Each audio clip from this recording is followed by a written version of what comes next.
Welcome to the Face the Music podcast. My name is Matt, and I am your host. Welcome to episode number 40. Lots of stuff going on in the rock and metal world this week. We have a lot to talk about.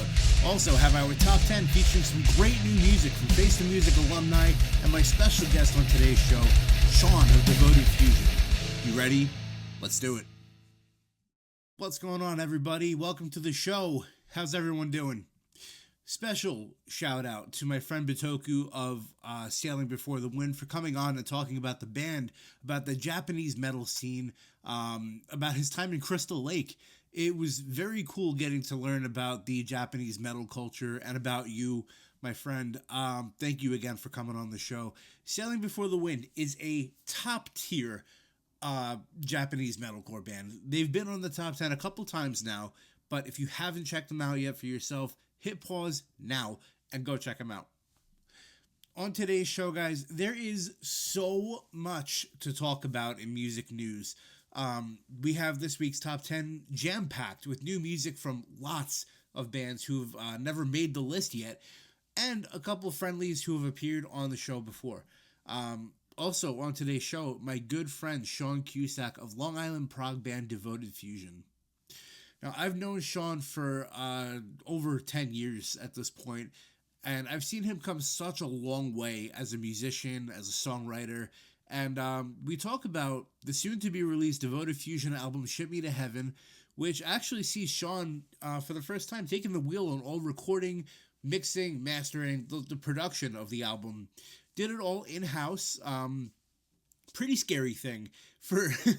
any first-timer who's getting ready to drop an album, especially if you're in unfamiliar territory.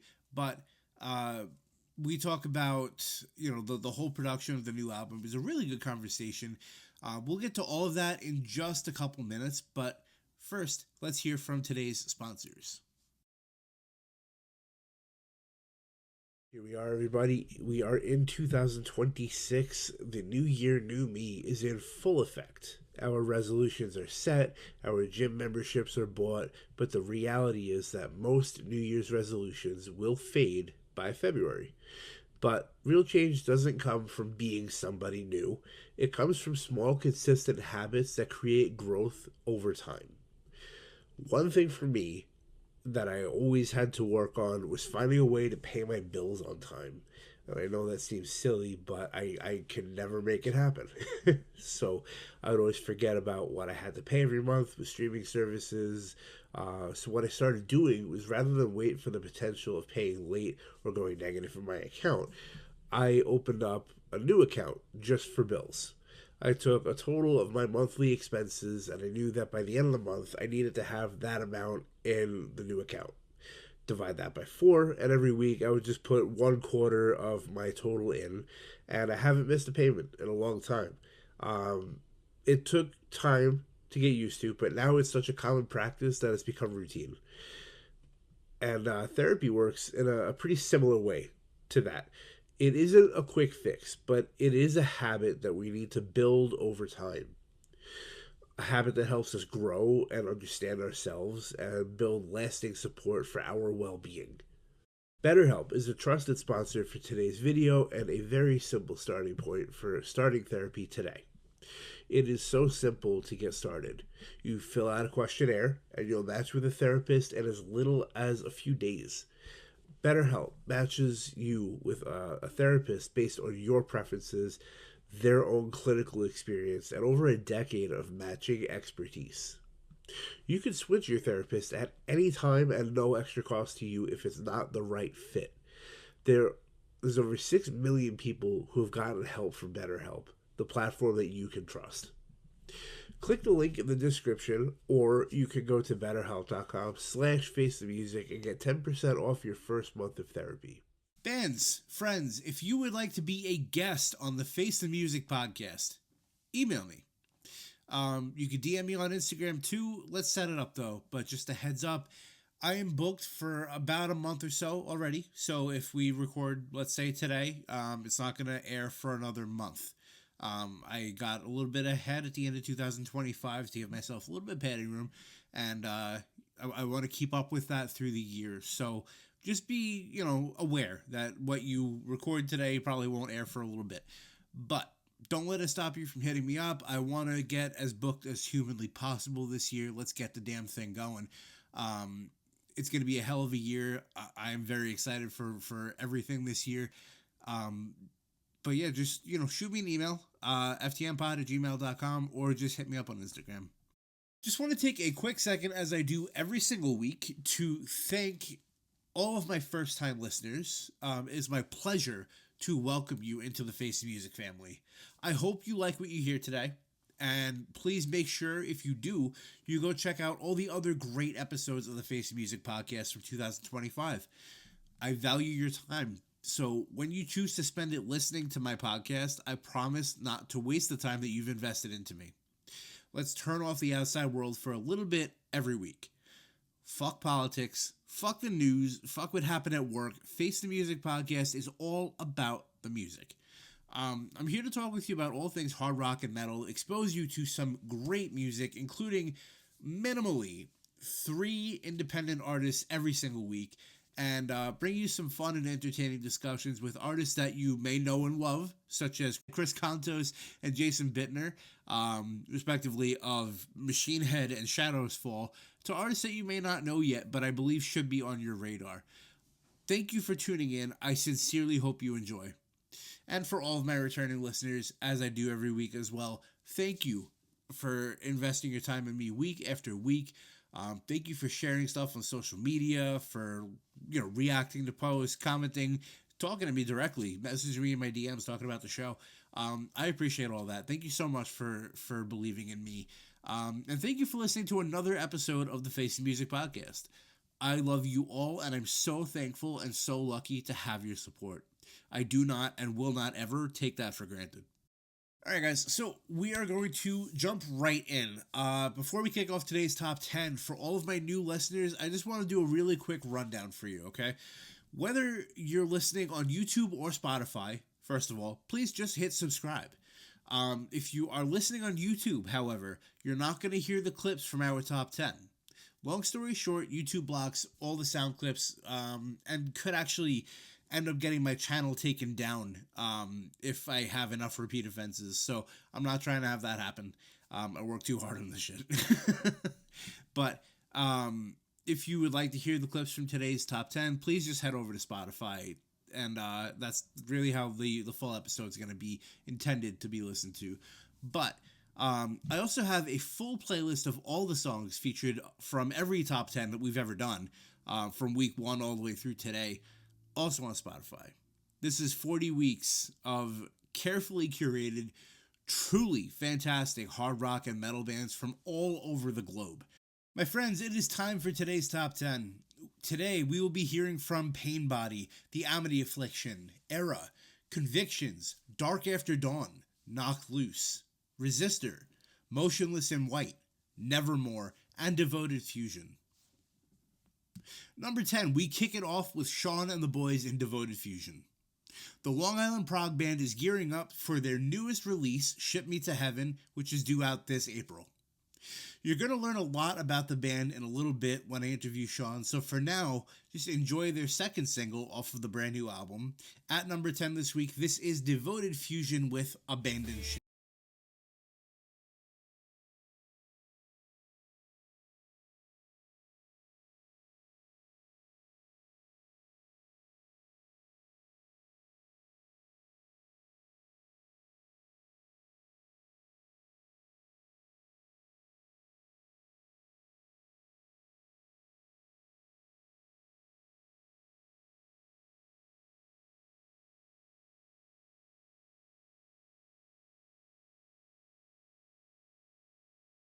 At number 9, we're going to talk more about this band after the top 10, but it is one of the most highly anticipated reunions in the entire metal world. We have the reuniting of Nevermore. New members were just announced alongside returning members Jeff Loomis and Van Williams, but this is I felt like this is a very appropriate ad for our top 10 this week. Welcome back, Nevermore. It has been too long. At number 9 this week, this is Nevermore with Born.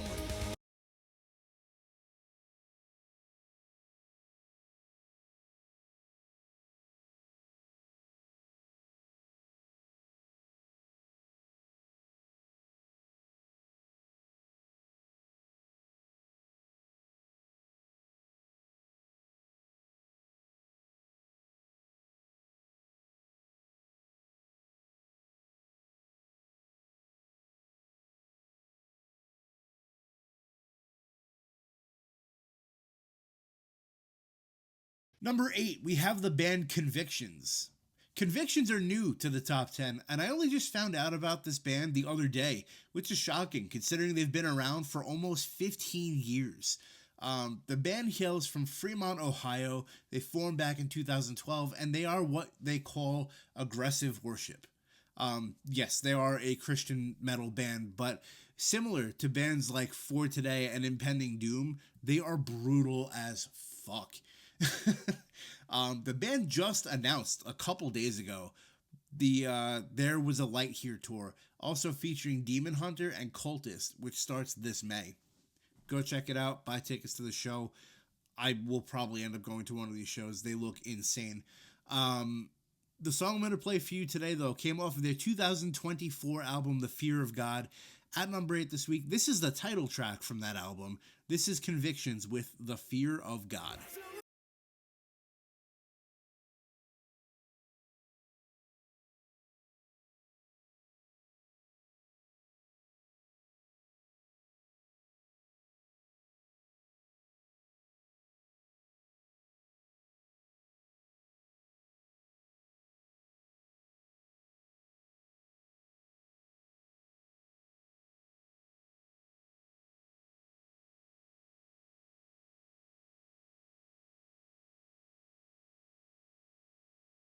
Number 7, out of Queensland, Australia, we have legendary post-hardcore band The Amity Affliction. Amity has been around since '03, really the sweet spot for mallcore, that Hot Topic brand.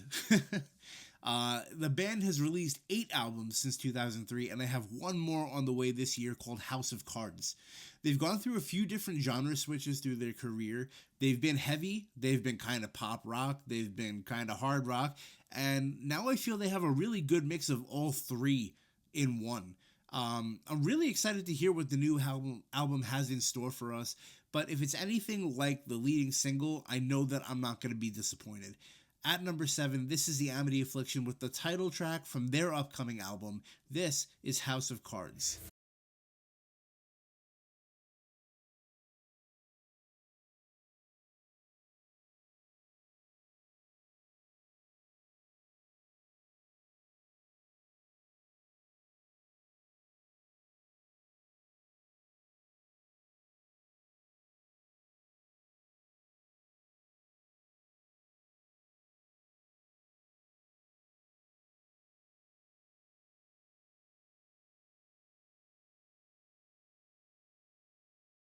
Coming in at number 6, we have the band Pain Body. This band is actually relatively new. Their debut EP, Hymns of Melancholy, dropped October 3rd of last year. This band consists of Harrison Mills and Christopher Benson on guitars, Daniel McDonald on vocals, and on drums from Thy Art Is Murder, we actually have Jesse Beeler. Insanely heavy, laced with pretty top tier musicianship and about a metric ton of groove. These guys actually popped up on my Instagram earlier this morning. Shout out Gunther for sharing them in your story. I looked them up and immediately put them in the top 10. Enjoy the heavy, my friends. Go check these guys out. At number 6, this is Pain Body with Eternal Retribution.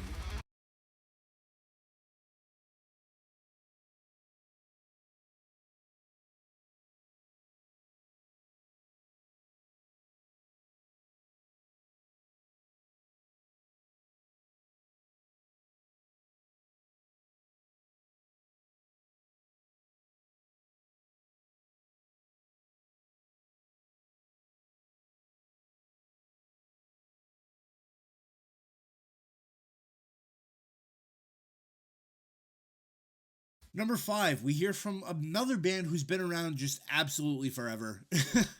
Forming back in 2009 from Birmingham, Alabama, we have prog metalcore band Era. Era is gearing up for their 7th album, Silence Outlives the Earth, which is due out March 6th of this year. And our number 5 song of this week is the latest single, and honestly, probably the final single to be released before the album drops, because the album's coming out in only, I think, 2 weeks now. But this, at number 5, is Era with Further Eden.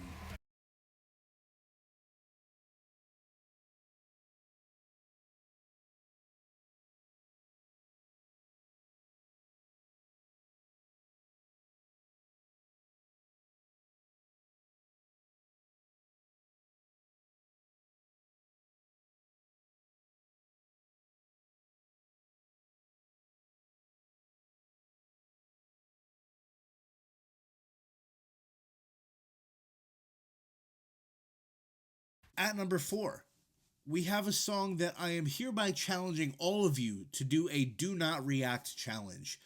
It's impossible. As soon as the song kicks in, I feel like I had to fight somebody.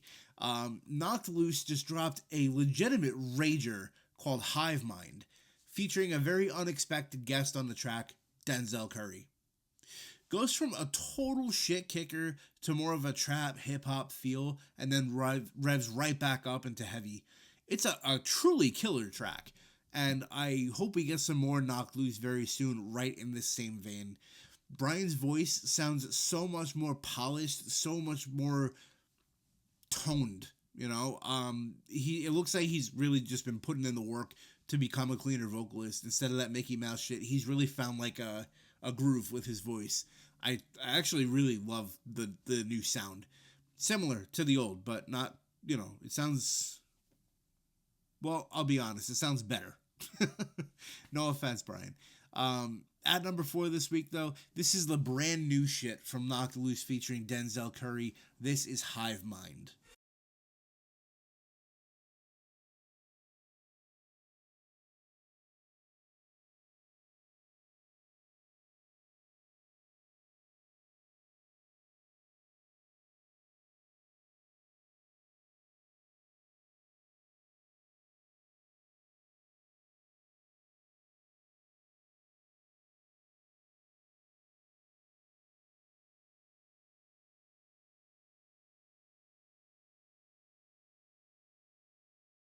As always, before we get into our top 3 songs, we're just going to do a quick recap of our top 10 so far. At number 10, we had Devoted Fusion with Abandoned Ship. At number 9, we had Nevermore with Born. Number 8, we had Convictions with The Fear of God. Number 7, we had The Amity Affliction with House of Cards. Number 6, we had Pain Body with Eternal Retribution. 5, we had Era with Further Eden. And at number 4, we just heard from Knocked Loose featuring Denzel Curry, Hive Mind.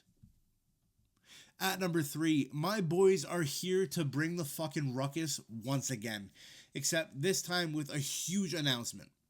Resistor are serving up a fresh helping of that knuckle-dragging Wicca Wicca core with a brand new single and the band's first full-length album, which is due out March 27th, entitled Bite This. I couldn't be more excited for the band's release. They have been absolutely crushing it, working their asses off with new music, touring, doing the damn thing. In a few days, they're heading down to throw a banger of a show with my friends in Redefined in South Carolina, and they're bringing Yosemite in Black up from Georgia, too. I would kill to be at that show. It's going to be such a good time. Resistor are locked in. This new track bangs, and I hope you all enjoy. At number 3 this week, this is Resistor off of Bite This, due out March 27th. This is the first single, Dead Soul.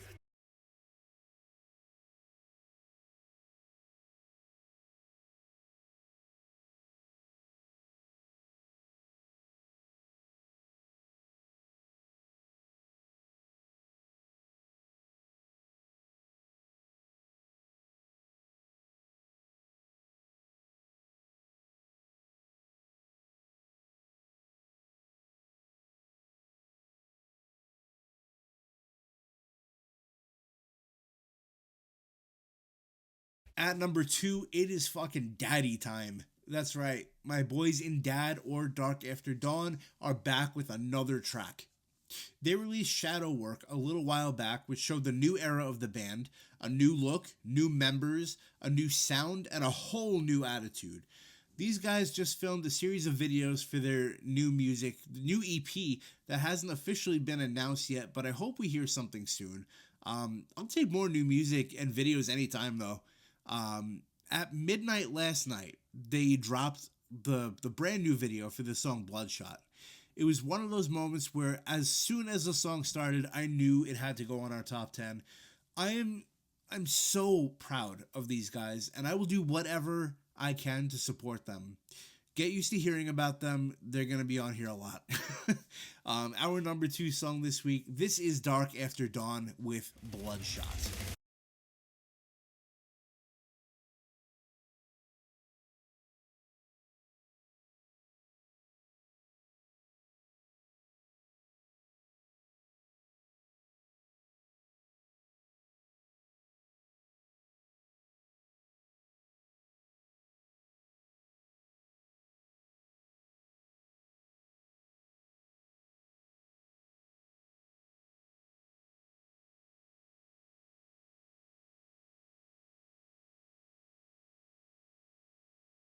And finally, our number 1 song. This is a brand new one. This band came back with a huge change of sound, a massive refresher of what made me fall in love with the band. A reincarnation of sorts, if you will. It's a mix of their old sound with a touch of like modern synth metal, which is really cool. Motionless in White just released their first new song since 2022's Scoring the End of the World, and it scratches every itch. I couldn't be happier. From the scream in the beginning to the blast beats, the thrashy circle pittiness. Is that a word? Well, it is today.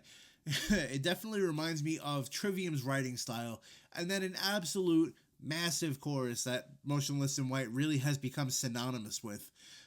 Cheers to a new era of Motionless in White. Welcome fucking back. Our number 1 song this week, you guessed it, this is Motionless in White, Afraid of the Dark.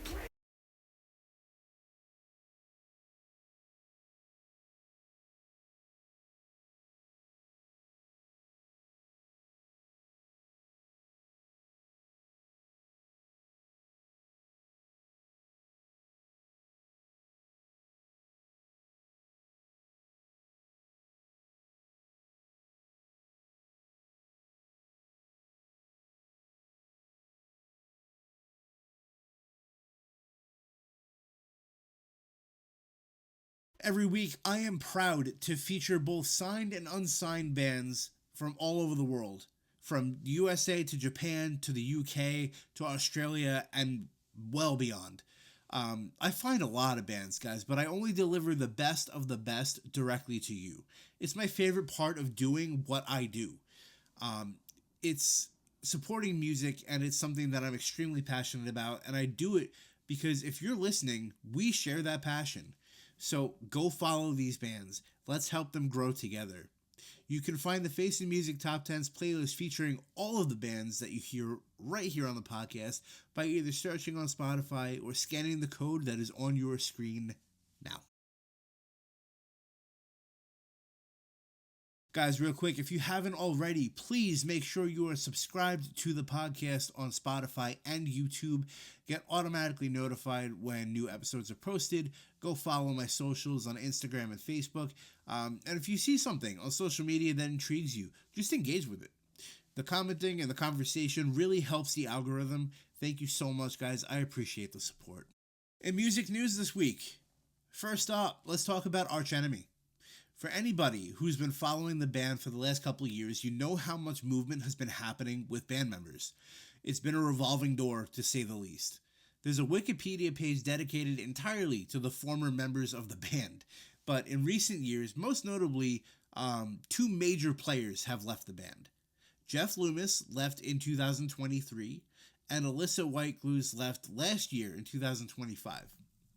Now, of course, when people start leaving bands, rumors start flying, some founded and some are just total horseshit.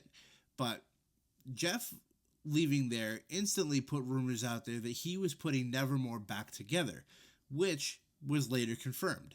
And we'll talk about that in just a minute. When Alyssa left, the rumor mill was also immediately churning out different vocalists, returns specifically. People have been begging since her departure in 2014 for Angela Gasso to return to the band.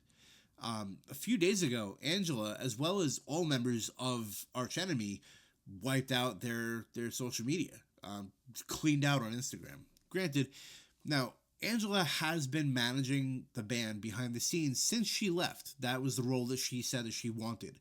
But a little too coincidental, right? It hasn't been announced yet officially, but there's a video on their Instagram right now of two hooded figures, like two people wearing just big cloaks, and one of them with distinguishably female hands with nail polish on it, and they're passing a torch between each other, it looks like. Now, the entire metal world is waiting with bated breath currently for the official announcement that Angela is back in Arch Enemy. Hopefully, by next week, we can confirm this, but dude, how fucking cool would that be? Speaking of how fucking cool would that be, Jeff Loomis and Van Williams have been rehearsing with a new lineup of musicians, been writing new music, locked in festival performances, and kept the vocalist, bassist, and second guitarist under tight wraps until about 2 days ago when they posted a new video and picture introducing the rest of the band. Now, Nevermore is one of the most loved bands, and fans have been so excited at the thought of hearing these songs live again. Surprisingly, as loved as they are, you usually have the gatekeeper saying, no, the band died with whoever, in this case, Warrell Dane, the late frontman of the band. But I haven't really heard that much at all this time. I think people are genuinely just excited for the reformation of Nevermore, and I'm all about it. So if you haven't heard by now, the 2026 lineup of Nevermore is Jeff Loomis and Jack Catois on guitars, Samir Ozerkin on bass, Van Williams on drums, and on vocals, Berzan Onan. Berzan is carrying the weight of the world on his shoulders, replacing Warrell. And dude, if you look him up, this Atlas-looking motherfucker can absolutely handle it. He is ripped to shit. Doesn't look like he's going to be singing the way he does, but then he opens his mouth and just pure magic comes out. He sounds so similar to Warrell, to Russell Allen even. His voice is just amazing. He's got this. I can't wait to see what they do. I hope they release some new music soon. The tours are going to be insane. Now, speaking of frontmen getting replaced, man, just solid segue, despite talking about 3 bands with the same situation. For us old school metalheads, this one comes as a little bit of a sad one. Twisted Sister was supposed to head out on a 50th anniversary tour this year. Dee Snider wanted to get the band together one more time, head back out on the road a last time to celebrate 50 years, and then call quits. They had a drummer lined up. Unfortunately, due to the untimely passing of AJ Pero back in 2015, they had to fill that role before. With their first, retirement, they have Mike Portnoy drumming for them. And this time, they would have had Joe Franco on drums. They also had Russell Pizzuto on bass from Mark the Animal Mendoza. Mark refused to do the tour due to quote-unquote irreconcilable differences. It's 2026. They had festival dates and tours booked. Unfortunately, though, last week it came out due to Dee Snider's health. They ended up having to cancel the entire tour. Dee is said to have degenerative arthritis and a heart condition that actually prohibits him from performing at the level that he's done for the last 50 years, which is truly incredible to even say to begin with. He said, "I don't know any other way to rock. The idea of slowing down is unacceptable to me. I would rather walk away than be a shadow of my former self." Eddie Hoeda and JJ France, the band's 2 guitarists, said that they're considering replacements for Dee for the anniversary tour, but a decision will be made in coming weeks. Dee's son Jesse has been mentioned more than a small handful of times. Jesse's a natural performer. Hell, he's a great frontman in his own right. He used to front a band called Baptized by Fire way back when. They were good, dude. They were really good. Their guitarist Danny was just insane. Um, he played a Floyd Rose guitar. He never once used the bar. For any of my guitarists out there, never used the bar. But he would just slam back on the bridge and let his guitar wail. I used to go see them pretty much every single time they played around here. And I can honestly say there would be no better replacement for D than his own flesh and blood. Moving on to the next one. New research and data has come out this week revealing speculation that Kurt Cobain did not actually kill himself. There's evidence to suggest that he was in fact murdered. The entire rock world saw this and let out a collective "no shit, Sherlock, it was Courtney." 32 years removed from Kurt's death, and as plausible as it would be for Kurt to commit suicide or to accidentally overdose, it was almost undeniably a murder.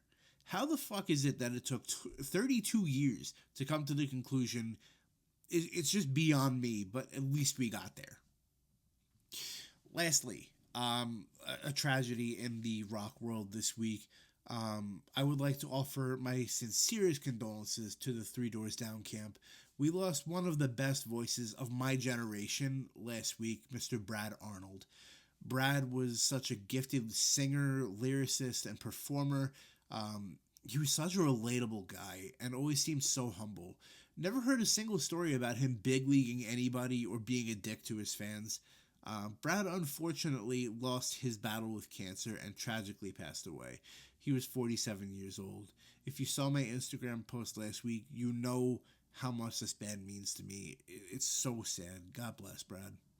Guys, I have known today's special guest since his start, since the literal infancy of Devoted Fusion and earlier. Sean Cusack is a rock-solid supporter of unsigned music. He is always at shows, always looking for new bands, always willing to be exposed to unfamiliar territory. Sean is a great dude. He's a hard worker and never lost sight of his vision for his band. He's been going strong now for over 10 years. Sean recently delved into self-production of his band's newest album, Ship Me to Heaven, and we're going to talk about the album. We're going to talk about that new role, writing the album, and finding inspiration for art from literally what's right in front of you and all things music. Very creative guy, and I respect him a lot. But everybody, please welcome to the show one of the best guys that I know, Mr. Sean Cusack. Welcome to the Face of Music podcast, everybody. I'm sitting here with my good friend Sean from Devoted Fusion. How you doing, Sean? Good. How's everything going? Thank you very much for having me on. Anytime, dude. It's been a long time coming. Trying to get you on all year last year. Yeah. There's been a lot on our ends. For sure. So, what's been going on?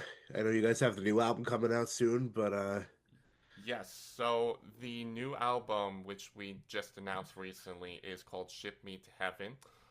That is releasing on April 22nd, which also happens to be Earth Day.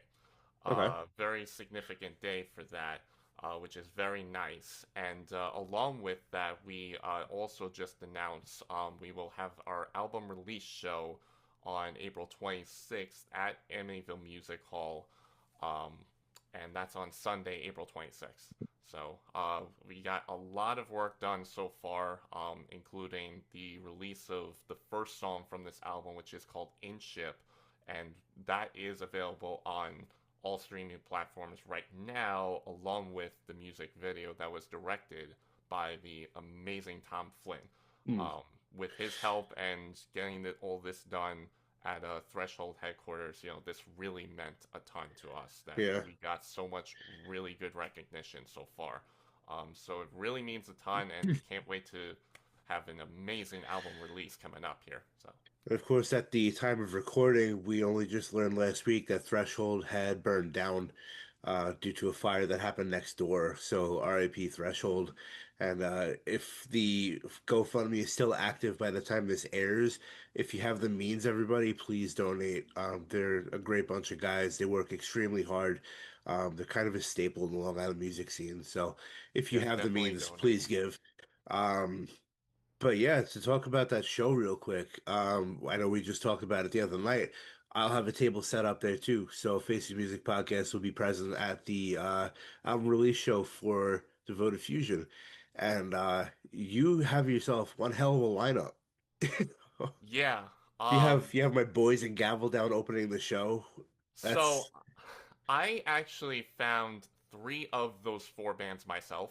okay. I have this large list of bands. Yeah, I do whatever I can to be the guy helping bookers out right. because the I feel like the toughest part when it comes to just getting shows together is knowing the overall perspective of the show, right? Absolutely.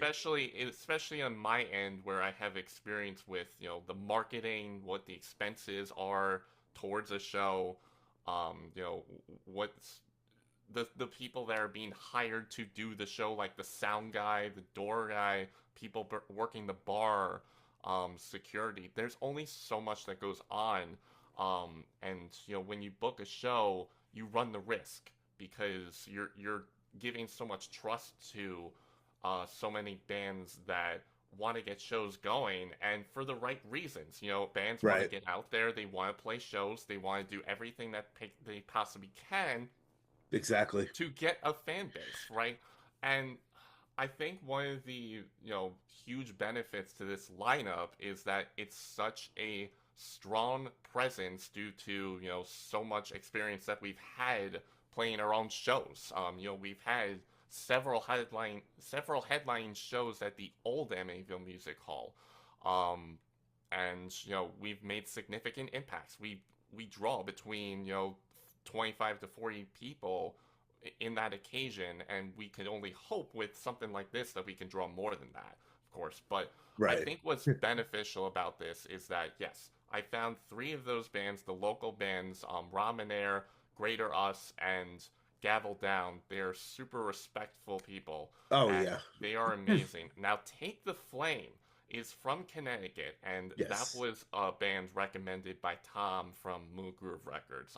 He definitely helped out a ton with setting us up with that band, and it makes a very significant lineup here. So I'm very Yeah. excited about this. I'm so glad that we could get a very good lineup to get this show going, and we can't wait for all this to happen.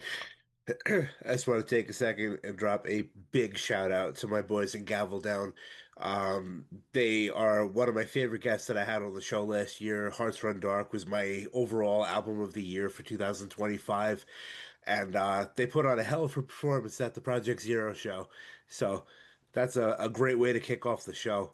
yeah, and I also want to add a shout out to the guy that's also in Gavel Down, Riff Haven Studios, because Yes, he's Riff Dan's Haven also been Audio. doing very well with production stuff in his studio, so that Yeah, could really be significant if any hard rock or metal band is looking to get their stuff recorded. yes. Him and Westfall Studios, I would definitely recommend as well. Yes, absolutely. The two rising stars of Long Island. Westfall's been holding their ground for a long time, but Dan's on the come up, and everything he touches, he's got such a good ear Yeah, for the stuff. So yeah, yeah. any hard rock and metal bands, if you need your stuff recorded, hit up Dan from Riff Haven Audio.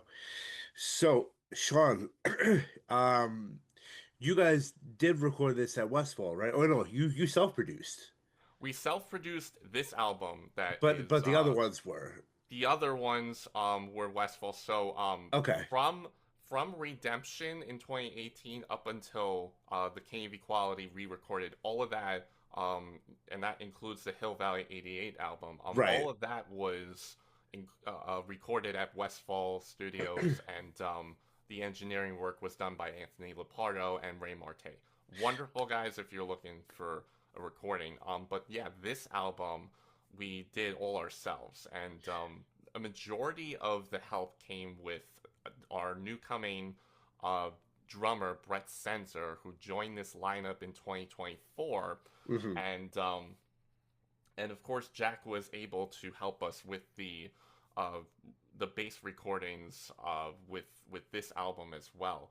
But Brett was able to provide such an amazing drum setup. Like, the Right. minute that I walked in to his house just to like have the first, jam or audition or whatever it was at that Right. point, like I look at this kid and I'm just like, how do you play all of this? Like it was just so mind blowing. But it was an incredible experience to have that and his own drum mics to get whatever he could on the recordings for it. And it really helped a ton with that, and also being able to have me do the rest of the editing and mixing on Right. Persona Studio 1.6 right there. So, So I wanted to ask you about the drums on the album too. Is that programmed or you tracked all those? so that was all tracked. Okay. Uh, every single drum mic was set up. We had 16 different microphones, which Oh shit. include, Wow. yeah. So we had so much set up, which includes three different regular toms. There was a 13-inch tom, a 16-inch tom, a gong drum, Oh and wow. four other mics were four of his octobans, which are smaller toms, and they're the ones that Mike Mangini uses Yeah. for Well, his setup. a So lot of it's a lot of quite the an experience. you see Octobans a lot with a lot of the old prog drummers. Neil Peart had a whole Yep. setup. Portnoy has a whole rack of them. But yeah, that's cool. Yeah. Like So, I just still couldn't get over, how we were able to work with all of that, but it seemed right. to work. Everything was able to be uh fit nicely with 16 inputs into the system, and then once we recorded it on his studio program, he uses Ableton 11, I believe. Okay. So once we had it recorded there, I myself was kind of new to Ableton, so I don't really know too much about how Ableton works, but um, we were able to get that much recorded, and then I did all the editing of those drums on my Persona Studio 1.6 program, which is something that I know a lot about now. So, Right. yeah, it took me about, I would say, 3 years worth of just looking up, a whole bunch of videos just to find out, Right. how to work with all this. And it was a time well spent because, I just didn't have that urgency like I did with this album Right. before. This was more of a matter where it just seemed to really make sense to do it For sure. ourselves if we have this entire setup and not spend thousands of dollars for no reason. Yeah. We have the whole setup that we need right there, and it worked in our favor so heavily. Yeah, it's a good learning experience too, I'm sure. For having seen the production done so many times, you kind of you grow accustomed to how things actually go. So for you who spend a lot of time in recording studios to do this on your own, I'm sure you had like your everything mapped out because I know you as a worker, you're very meticulous. You have everything, very structured. But how was that for you stepping into the producer seat? It felt a lot different.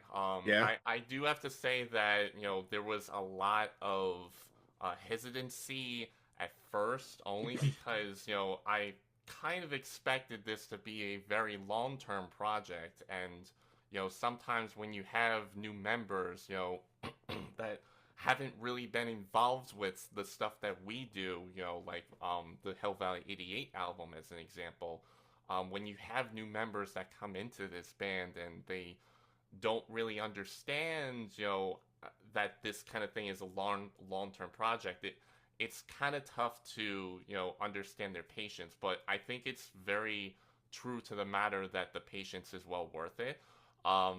When I was doing a lot of this work, I know that a lot of times I was having fun with it, which is first and foremost with any band. You have to focus on having fun first, right?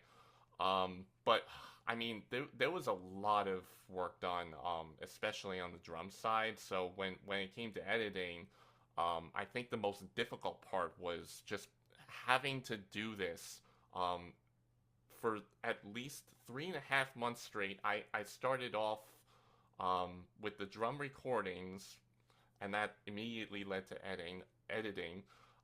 That started on May 17th of 2025. Oh And then wow. that progressed with all the editing of those drums, all the recordings of vocals, guitars, bass here in my house, all, editing all of that, mixing, having the mixing meeting with the bandmates.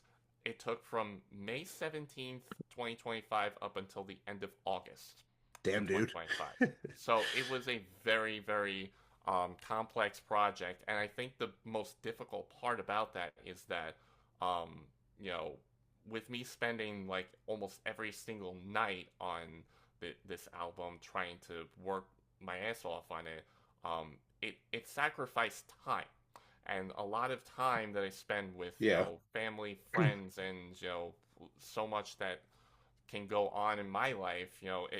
It was a huge sacrifice, and at some points, I would get like several messages and just think, you know, like I want to be able to work with helping other people out, hanging out with friends and whatnot, but I felt like I was just stuck, like, and it was a good feeling because I was having fun with the music. I was, saying to myself that as soon as this stuff was done and, all finished up and polished, then there isn't anything more that I would have to worry about. And especially for a full album with 8 songs to it, um, it was quite a hefty lift. But I think the benefit now is that there's there's that release, and we don't have to worry about the editing, the mixing that took forever of my life.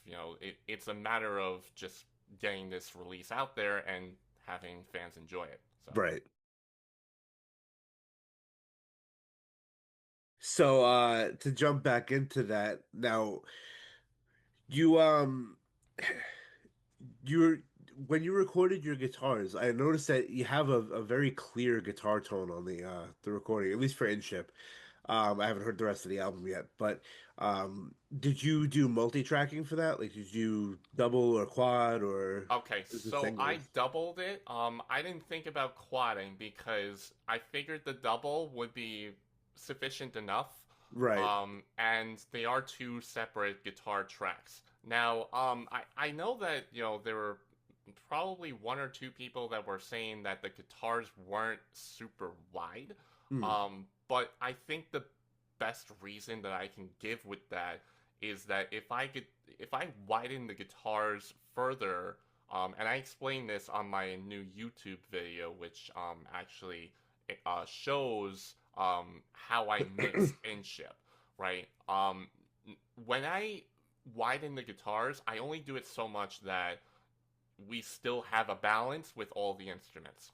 And what happens is when I widen the track further apart, sorry if my hands keep cutting out. It's a background thing. But Totally okay. when the guitars are widened further than they should be, now it all of a sudden gets rid of the low end, which is a huge, huge problem. You can't get rid of that low end, which is the bass guitar and kick. So I just managed to do enough so Okay. that way maintains an overall balance with all of the instruments, and all of my band members would be happy with it. Hmm. Um, I will say though, the guitars sound great regardless, because one of the plugins, which most of the audio engineer techies would know, is called Archetype Petrucci by Neural DSP. Yep. That plugin is a phenomenal piece of work. I Yes. can easily say that this is like my best guitar plugin that outbeats the previous pedal boards that I use for live shows. This Yeah. thing really does the job in the studio. So I'm very proud of the way that the mix turned out with the guitars, and that really helped out a ton. A couple other plugins that I think were very noteworthy is Soothe 2.0. Okay. Some people have been mentioning how important this is, and I do believe they are correct. Because what happens with the guitars is that you get this very whiny noise. Okay. And it's kind of hard to tell. I didn't really get a chance in my mixing video to show the difference between soothe and no soothe. I didn't really get a chance to do that, but minute, when you get a minute to look up what Soothe 2.0 does, you Yeah, will see a significant difference with the guitars right there. So, I'm that actually was I'm gonna write that down real quick. yeah, yeah, Soothe 2.0. Crud, I forget who makes it. Crud, let me look that up actually. You know, I think that's the first time anybody said crud on the show. So it's OEK Sound that makes this plugin, and yeah, Okay. Soothe 2.0. I have to say this is a huge game changer if you're looking for nice and you're looking for heavy guitars one way or Yeah. another, but you also don't want the harshness to Hmm. apply to the mix. So that's exactly what this plugin is doing. Is that Soothe is taking away the harshness while keeping the heavy sound there. Oh, cool. So that's one of the most amazing plugins that changed reality for the guitars, and the Archetype Petrucci by Neural DSP. Absolutely love those to this. Yeah, I did a sample of the Petrucci pack, just a 30-day. Well, it was I think their Memorial Day sale. I was like, yeah, let's see if it's cheap Mm, enough, I'll grab it. Um, it's on my list of things that I want to get from Neural, but I ended up not getting it then. But every single tone was just untouchably good. Like I didn't need to tweak anything. I didn't need to move anything around. It was consistently good the entire time. But that's kind of what I would expect coming from, something sculpted by John Petrucci. He's like kind of the king of tone. So yeah, exactly. He's really known the ways with it, and especially like with the mid-range EQs, they could really shine through. yeah. Especially with this plugin. I'm a big fan of the Neural Archetype X Gojira. Oh, okay. Yeah. I've Yeah, that's another good one. been using that one for a few years now, and Hmm. I have no complaints. It gets Yeah. me exactly where I want to be.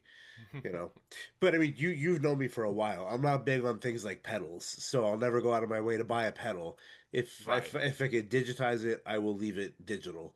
Um, but yeah, pedals are so much freaking money. But now, like the downside to this is you get invested in neural and all the digital processing, and you need to go buy something like a Cortex or a Kemper or something, which is a $2,000 piece of equipment.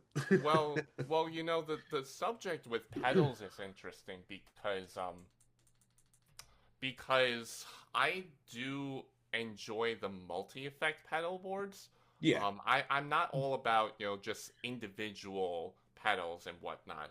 right. And I think one of the huge upgrades that was made, which I have not shown at its show yet, but I will be at the AMH show.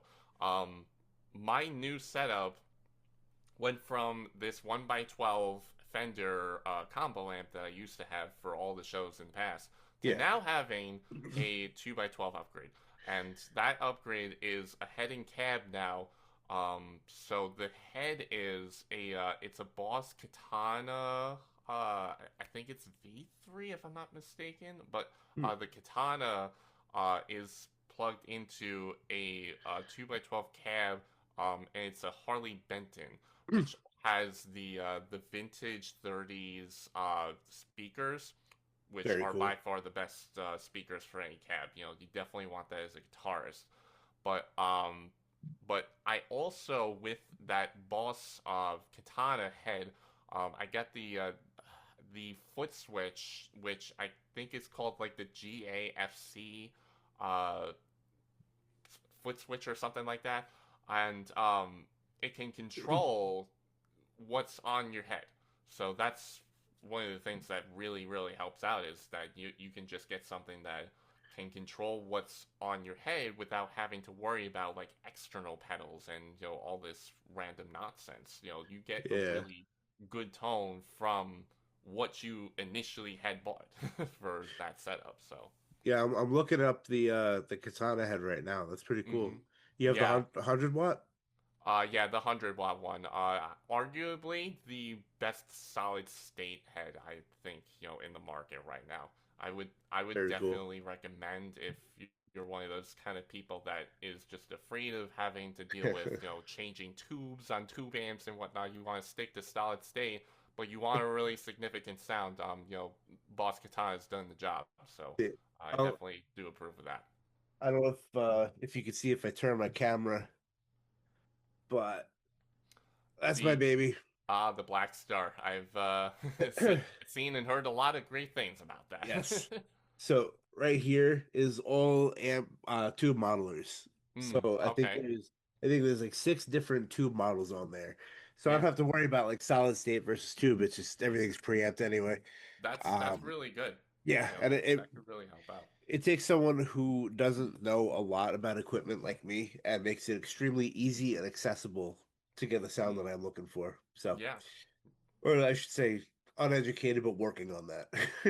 I never cared about any of that kind of shit, and now I'm kind of getting more into it.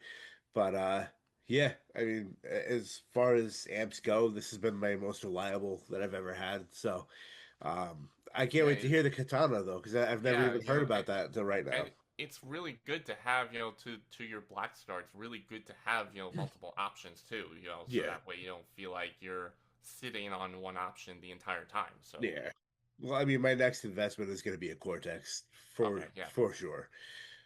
Because I mean, I love my Black Star, but it's so fucking bulky, dude. It weighs a ton. I hate carrying it around, and I don't have a case for Yeah, it. that So that like, that could be a thing. I With shows you carry things around. yeah, I would rather just leave this on my desk at home and use this for, you know, this is basically my DI box Mm, to record everything. I yeah. track straight through the amp. It plugs right to the computer. So I'd much rather leave it here for that and then get something a little bit more lightweight for shows. Hmm. Eliminated some of the hassle, some of the stress, you know? Yeah, I get you. Or I mean, as much stress as possible with, the burden of $2,000 on my back. But Yeah, absolutely. I mean, I don't know exactly how much my hen cab setup weighs, but I think the Boss Katana is like maybe 20-25 pounds for the head, and yeah, the cab, I think that's around like 50 yeah. pounds or so. So it's not all that bad when you think about it. No, yeah, that's not bad. And oh shoot, I gotta give a shout out to my coworker John Barone. So he helped out with the the cab setup. The cab when it came in, this Harley Benton did not have wheels, and Okay. I was saying to myself, how in the world am I gonna carry some stupid thing around without wheels? Yeah. Well, um, my coworker John really, really helped out with this because he actually like he builds and redesigns amps right in his own home. Oh, cool. He's done the whole manufacturing process of all of this, and he knows how soldering works. He knows how the builds material qualities work. He knows all of this stuff, and he helped out a ton with with getting the wheels set up. What we had to do though is as soon as the Harley Benton came in, we got the back end. We had to literally go inside this cab in order to install wheels and properly make sure that no debris was going to get into the speakers. Right. So we had to break off the no, we I'm sorry, we tried to break off the back of this thing, and it must have been glued stupidly stuck as best as it could just to try to prevent people from getting inside. So we then had to get the sides, like the side handles that hold it up. We had to unscrew the side handles to go in and try to find certain holes for where we were going to install the wheels and whatnot. They're rotating wheels too, so they work really well on the ground,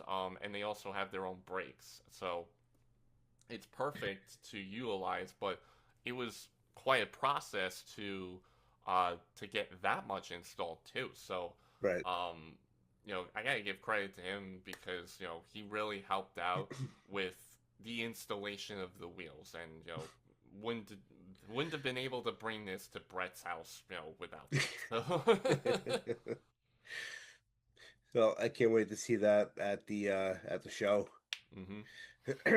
It's I hate saying it, dude, because I was there for the first show. We played the same bill when Devoted Fusion made their debut, In 2016, yes. and I haven't seen you guys since. You haven't. You've been It's missing every always, single freaking dude. opportunity. It is literally just the worst luck that I have every single time. I don't know how many times it's like, dude, what's your Venmo? Let me pay you for the ticket. I can't be there. I'm so sorry. Yeah, I'll make it. I'm just gonna be like 3 hours late. So this one, I will 100% be there. Knock on wood ahead of time. But I'm very excited for that. I'm very Yes. happy, dude. You're doing this for 10 years now. That's incredible. Yeah, I mean, thank you. you've had some lineup changes, but you've been doing this for 10 years, Yeah. and that's a hell of an accomplishment. And I think the best part to having this done in 10 years is that all of the band members were having fun. Yeah, Current and past, they love our work. They yeah. love the fact that we're still going on, and we have all this hard work that we've been doing, and we do everything we can, to please the fans while also having fun in our group, right? So it really means a ton. And even with this current group, we have Brett on drums, and our new bassist Anthony Tria, which is going to make it his first appearance with us on the AMH show, on bass. They're having fun. They're ready with the set list. We have nothing to complain about. So that's been a benefit right there. So. I have one single song request. Oh no, you can't. Nah. Do you know what it is? It's Break Stuff by Limp No, Bizkit. I no. know that. First of all, that belongs to Daddy. That's You mine. always request that for your band. No, it always just happens when I play. I have one song that I've been asking you to play at damn near every single show since your first show. Oh, really? Since the first show? Yes. Any guesses? I have no guesses. None? Honestly, I have Damn, no dude. guesses because there's only so many choices that I would think that are gonna be spread across the room. Do you remember your set at that first show? At the first show, oh At god, that Revolution show. I don't have the set from that long ago. I have like I think I have sets from like 2018, but I don't You think I have guys, that far. you guys won the entire crowd over with Oh one single song. wait. I'm starting to remember now. Was it that Escape from the City song? That was a stupidly difficult song for me. Dude. I love the song.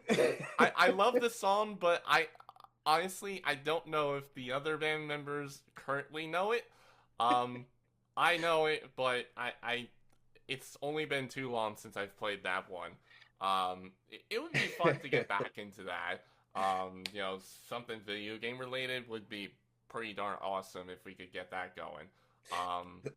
I will say we do have one cover. I'm not gonna say the name of the cover, but the one cover is the only one, and the rest is gonna be originals from the new album and past work that we've done as well. So very cool. But yeah, the set list is great. Everyone's gonna enjoy this one. I would think so. We're pumped up. Yeah, I remember being at Rev that night, and like I was watching you guys because I had known you for a few years before that, and I'm standing there with with Dana from Bending Over Backwards, and you guys started playing that. She lost her shit so quickly, and then the rest of the bar was like, "Oh my god, are they playing the Sonic Adventure too?" It's like, this is so cool. Yeah, I was so pleased that we got so much good recognition from that first ever show, even Dude, it's though been 10 years. that That made a mark on me. but that was That was cool. also but that was also a time where to today's present age, I can now say that 2016 and my vocals back then Yeah. sucked ass. They were terrible back then compared to now. So there's been way too many improvements. So you've been missing a lot, but it's so good to have you for this upcoming show, and you're gonna enjoy it. I would think you're I gonna can't, love I it. can't wait, dude. I'm very excited for it. And Hmm. you know, it's crazy because I met you at an Ashes in the Sky show at Even Flow, and Yes. you were in something completely different, Mm. Symphony or something. Oh, that was some made up name that I was coming up with. Yeah. I was trying to come up with a name with me and Steve back then, the Okay. former drummer that he recently moved to Pittsburgh, Oh wow. but Steve and I still get in huge contact with each Yeah. other. Good. We actually met up in April of 2025 for the Yankees and the Pirates game at Oh, PNC cool. Park the Very entire cool. weekend, which was fantastic. Loved the series. The Yankees won that series, but fantastic overall. Yeah. Just to hang out with the guys and really get together with them. And Yeah. Steve has been visiting Long Island as well. At times, he's been able to come through, and I get to see him whenever I possibly can. But yeah, it's been great connecting with him. And you had mentioned Ashes in the Sky, which is exactly the moment that we had met. I think it was I think it was when Andrew Cohn was in the band, if I'm not Oh yeah, mistaken. I for don't think sure. we met. I don't think we met before that when Nicolay was in the band. I think it No, was when I think it was when Cohn was joining, and yeah, that's when we met up at I think it was, yeah, it does sound right. It yeah. was an even flow. But No, yeah, my I goodness, didn't such a venue I that didn't was. know Ashes in the Sky before Andrew.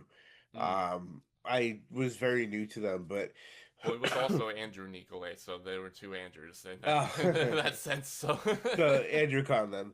yeah. Um, yeah, I had booked them on a show with Logan's Room at the Crooked Rail. Mm. They signed on like super last minute, but they really helped us out, and that definitely formed kind of a friendship with the guys. Which unfortunately I haven't talked to them in quite a while. I know Khan moved to Connecticut, I think, and then the other guys are doing their own thing. But Yeah, what a band, man! Khan moved to Connecticut. I forget the name of the project he's in now, but I did get to check out one of the newer songs that he did with that project. It sounds really good.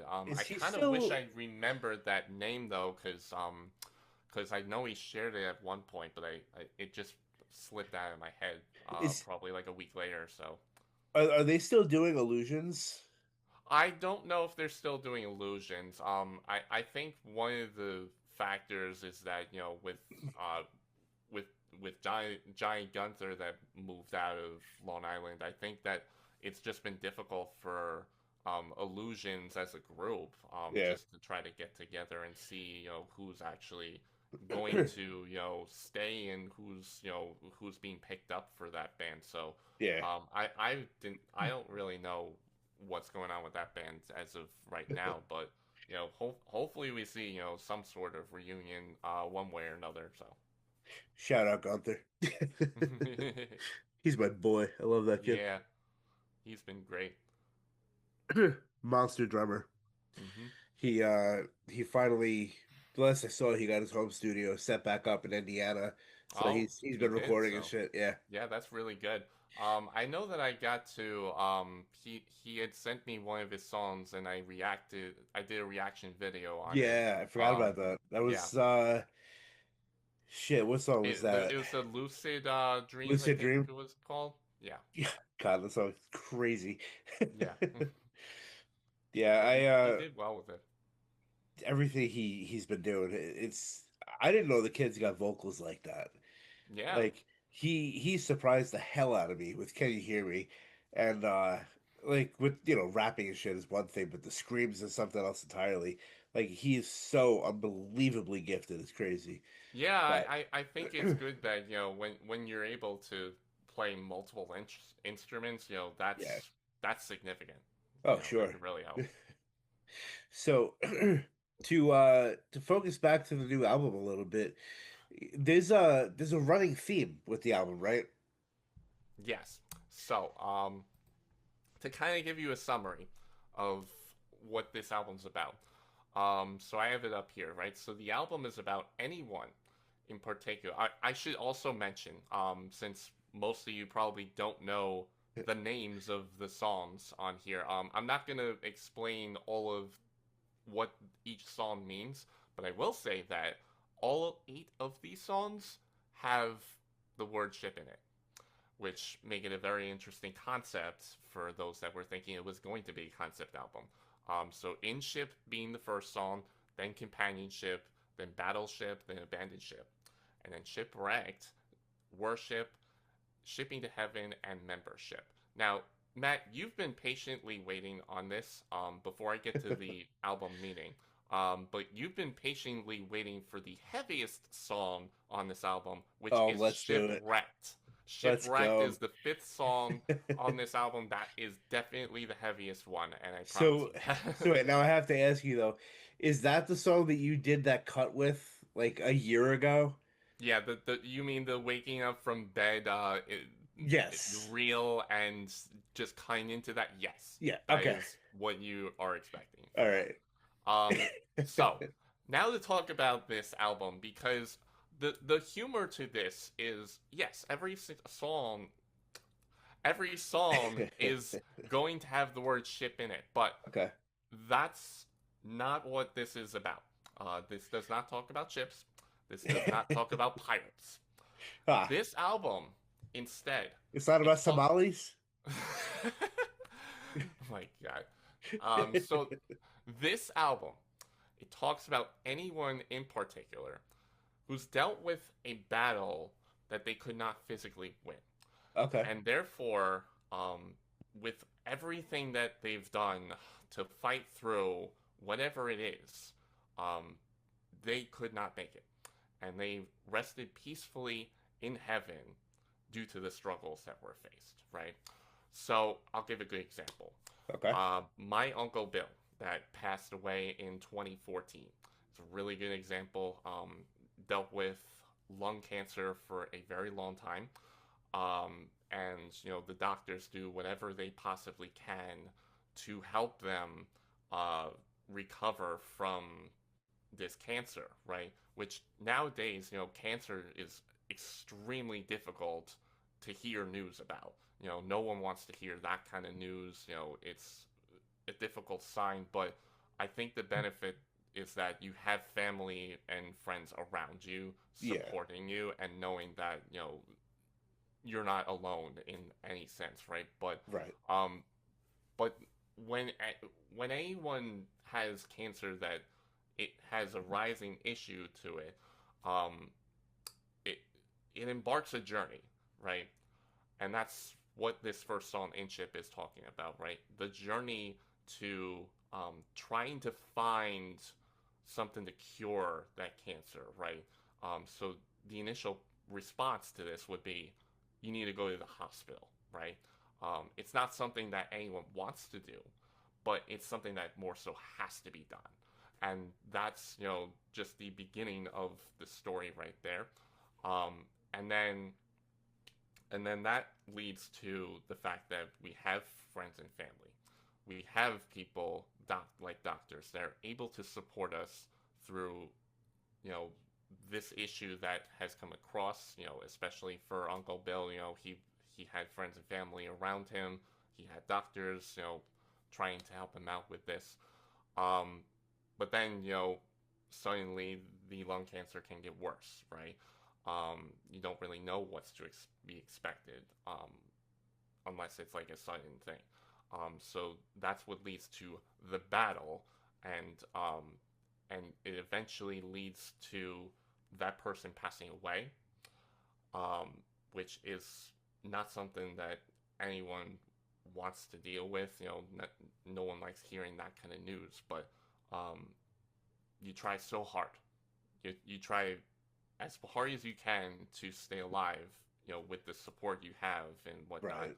Um, but it just didn't work in this person's favor, right? And it's a sad ending, but the the the conclusion to this for anyone that passes away and is ultimately sent to heaven for this, they are remembered for that, right? Mhm. They're remembered that they're in a better place now, Right. as opposed to the the crap they were dealing with before. So that's the main meaning behind this album. It's a very emotional album by all means. And even when I look back on uh, reviewing the mix of this album and everything that I've been able to do um, when editing and mixing it, it really told that story. With every song that I was playing through. So I think the the huge significant part of this is just understanding that um, when they're when anyone passes away and they're sent to heaven, they Yeah. are ultimately in a better place. Hmm. So this is not it's not necessarily a concept album, but it does have a running theme then, Well, right? Like in I terms of I like consider it I consider it to be a concept because of the way that it's set up in a story to a okay. degree. Um, I guess you could say it's a running theme as well, but I don't know what you mean by the difference between a running theme and a concept. Well, like with the story that the album tells, is there like a set grouping of characters, or is each song about a different situation or No, no, it's about this. Actually, I see where you're going. It's more so a running theme then because it can be anything. Not it doesn't okay. have to be specifically lung cancer related. It could be anyone that is at war. It could Okay. be anyone mentally dealing with something, right? Um, Gotcha. so yeah, the concept, the running theme to this is still the same. Okay. But it can happen to anyone. Yeah. It's not to a specific person. It's more so to anyone that has dealt with so much struggle or any health related or mental issues, and Yeah. they end up passing away because of it. Okay. That's what it's signifying with this. That's very cool. I mean, it's not cool. It's but Yeah, it's you know what I'm trying to say. yeah. It's one of those stories where you want to tell the story in such an emotional manner. Yeah. Um, but in any case, that can be a difficult story as is. But I think the important thing is that you know when I find a story like this, um, it's just it makes no sense to ignore it. Right. Something like this, with all the hard work that we've done with everything that has been through the progress of especially the editing, mixing, album artwork that I also did with this, um, none of it is short of successful. We've done so much to make this story really come to life, and that can mean so much for anyone listening. Mm. So now with album artwork, is that what's behind you right now? Yes, so this Very is cool. um the ship and the birds and clouds, that is part of the album artwork. It does look different obviously on the actual um album artwork because the logo is on top. It's not necessarily where it is right there. Okay. Um but Ship Me to Heaven and that album artwork also includes I don't know if you can see on this end, but there is a lighthouse down here, which Oh is yeah, I also do see that. included. So All of that editing was done by myself. No AI whatsoever when editing this album artwork. Very cool. Um, the background, which is the clouds here, excuse me, Yeah. the clouds and water that are right there, um, that's all from Jones Beach. Oh, So I really? took that shot. Yeah, I Damn, took dude. that shot back in like 2018, right? And probably like a couple of few years later, I look at it and say, I could I could utilize this for something, right? Yeah. And I took several more trips to Jones Beach just to get some more clouds and pictures of it on my camera and whatnot. Nothing outbeat this for Yeah. some strange reason, and the reason why I could tell that this was the photo that I wanted on this album artwork is because um you notice that this is all blue, right? This Yes.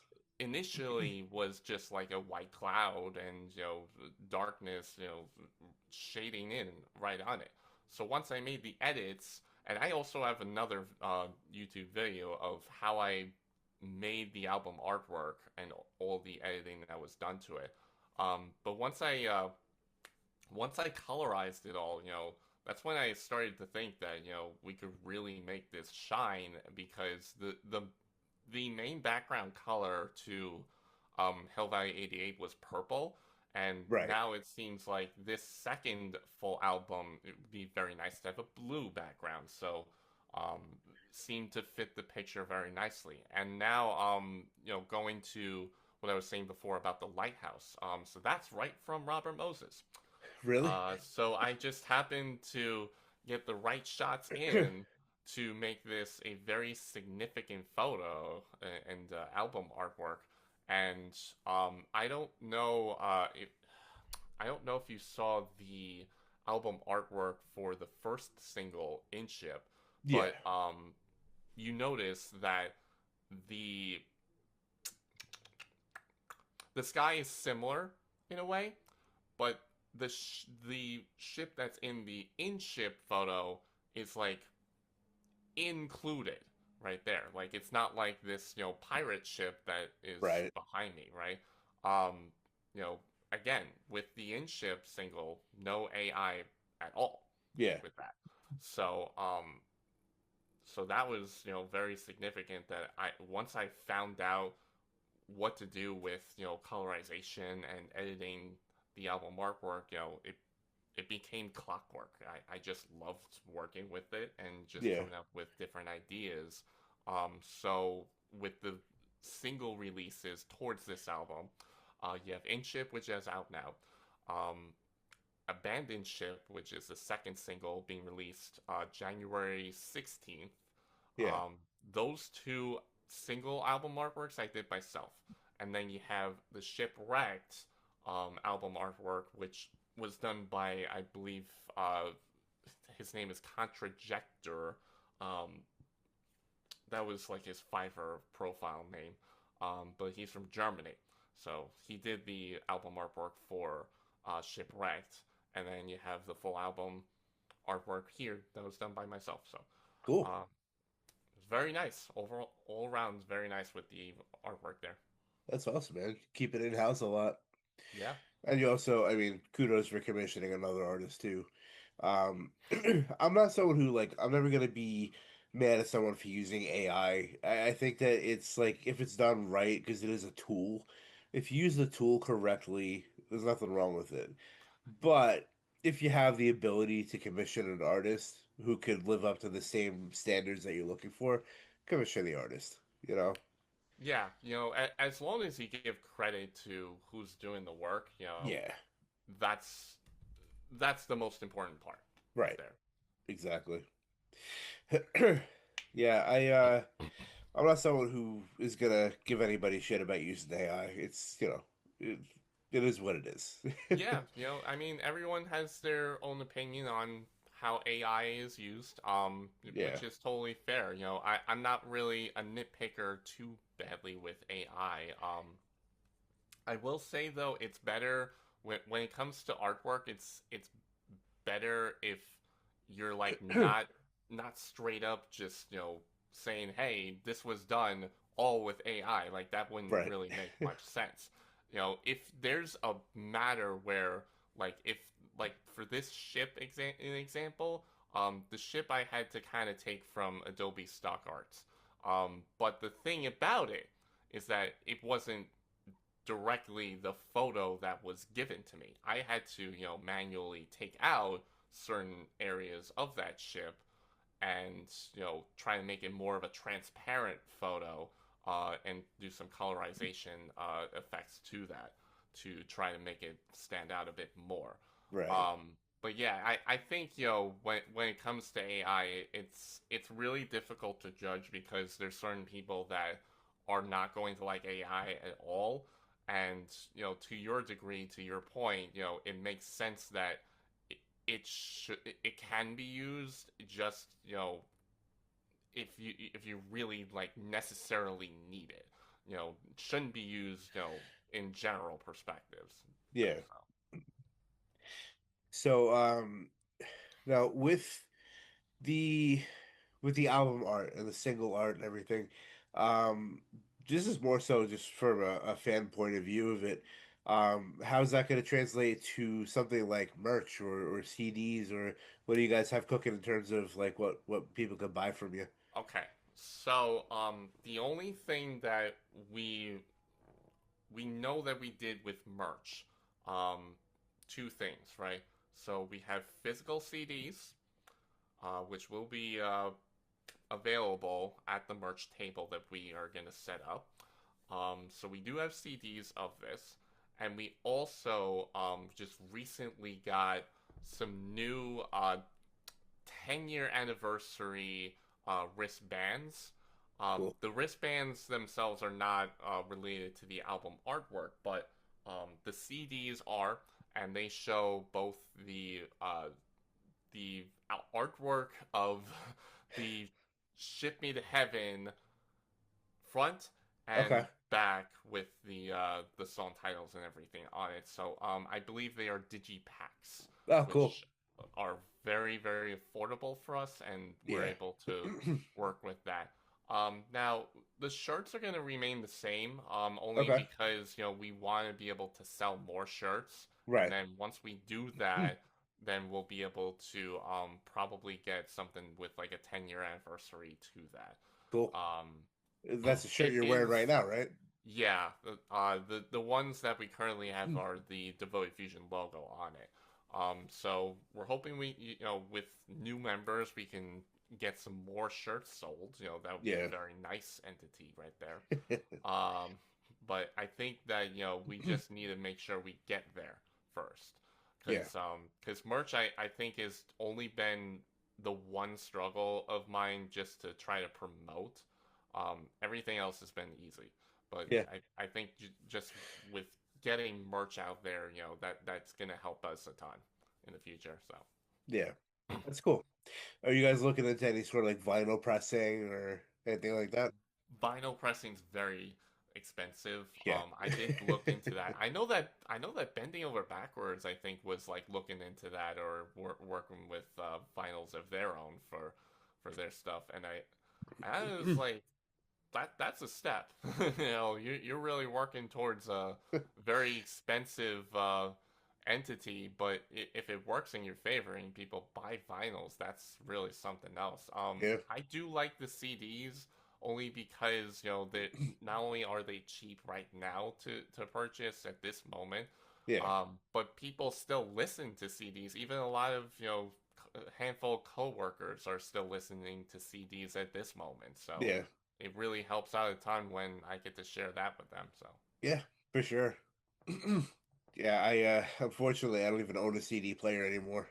mm, You know, I my I still have I still have the CD player in my car because it's a 2021 Crosstrek, and yeah. I think they disbanded the CDs in 2022 for Mm. cars. So it was literally right at the neck of the thread that I just got the car that has the CD player. Yeah, I think the last car that I had that had a CD player in it was my my CRV. and I had Hmm. that in like 2019. Yeah. And now They here still I had am, them like around at that point. 3 cars later. I mean, I think the one I'm driving now is only a 2020, but no CD player, but it's got like full Bluetooth and Sirius XM and all that shit. Hmm. But yeah, no CD player. It's killing me. I have Ugh. so They many gotta come CDs, back dude. right this second. I know somewhere around here I still have my Walkman from when I was a kid. What And what what is that? I didn't know about what that is. the A Walkman? Walkman? A It's a Walkman? portable Walkman. It's a portable CD player. Oh, okay. That's Yeah, interesting. yeah. Yeah. It's like how do you explain this? I didn't know that was what they were called. Like Yeah, I know what you mean. You know, you have the CD player like closes and you like yeah, have headphones on. Yeah. yes. I know what you're talking about. I didn't know the name of it though. Oh So yeah, that's a Walkman or yeah. a Discman. I think they called those. Okay. Yeah, because the Walkman was for cassettes. But yeah, Yeah. I still have one of those around here. But I think the PlayStation can still play CDs, so should be alright with that. Yeah, I think so. Yeah, I remember when back when we had our old PCs or whatnot, we Yeah. were able to like burn CDs and put whatever songs from iTunes onto those CDs and just make its own. I like gave my mom one of these things for a gift. I was like, "Oh, I put a bunch of songs on this burnt CD. Here you go. Merry Christmas." Yeah, dude, that was oh man, I miss those days. I like before I was allowed to download stuff on my own, I would give my dad like a list of 20 songs, like probably I'd say once or twice a week, and ask him to download the songs and burn the CD for me. And I used to have like a collection of just burnt CDs, Oh yeah. you know. But yeah, I miss all that stuff, dude. Like, but the struggle then was can this read MP3 because this was Oh yeah. predating MP3 players. And then you So had to deal with LimeWire and pirating and all this other crap that went on. And there was also yeah. that news or whatever recently that someone pirated Spotify's music or whatnot. If I think I saw that like maybe a couple of weeks ago, and I didn't want to believe it, but then I was seeing the comments like, "Hey, someone did the right thing for once." I would give anything for Pirate Bay to be back. Oh yeah. That's the only time that like they ever they ever caught me downloading was through Pirate Bay because I didn't have a VPN. VPNs were kind of new, and I didn't know what Yeah, it was. VPNs were like more of like an early 2020 thing. You know, they didn't really exist as Yeah. much back in the 2010s. So, So I was downloading a BitTorrent of I forget who, but like whole discographies, and the network got a message saying like you're gonna be fined or shut down. You'll lose your internet privileges if you don't stop downloading illegal music. It's like, ah, well, there goes that. well, we tried, everyone. And then the Pirate Bay got shut down. Yeah. So, damn the luck. But there was no lack of music on my part, so I got the most out of that, I guess. Yeah, and that's the thing too. You know, everyone nowadays is just into the whole streaming situation, and no one really knew. None of these Gen Z people really knew how effective LimeWire and pirating was back then, and how it significantly uh changed the way people were listening to music. So. Life was better. To Sure a you degree. sure you crashed a computer or two. Sure it cost thousands It of didn't matter dollars. because we were kids. Our parents just got us new computers. Oh, I mean, I ruined family computers, dude. Like I got my first laptop when I was in like just out of high school going into college. And like So, whatever happened with that happens with that. But like I was going on like family computer, downloading like Linkin Park and Metallica discographies, Dream Theater and shit. And I didn't know about, you know, memory or anything like that. So I'm running this shit clean out of memory.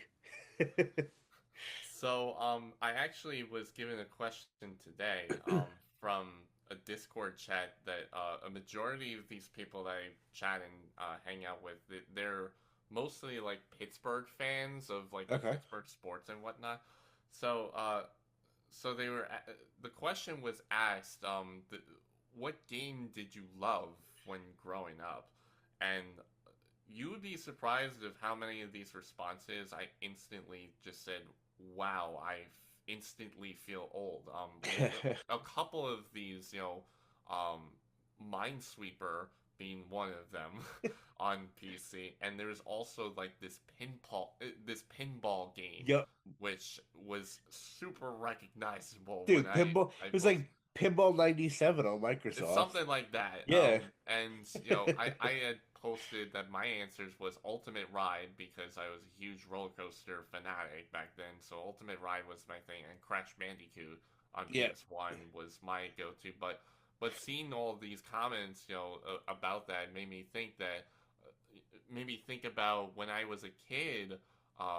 The first PC that I had was like a compact, and it was super freaking old and whatnot. It was Yeah. super slow loading everything. It was just a nightmare worth loving. Yeah. It's like, I just could not understand it, but I just love that, time frame right there. Just being a kid on a compact.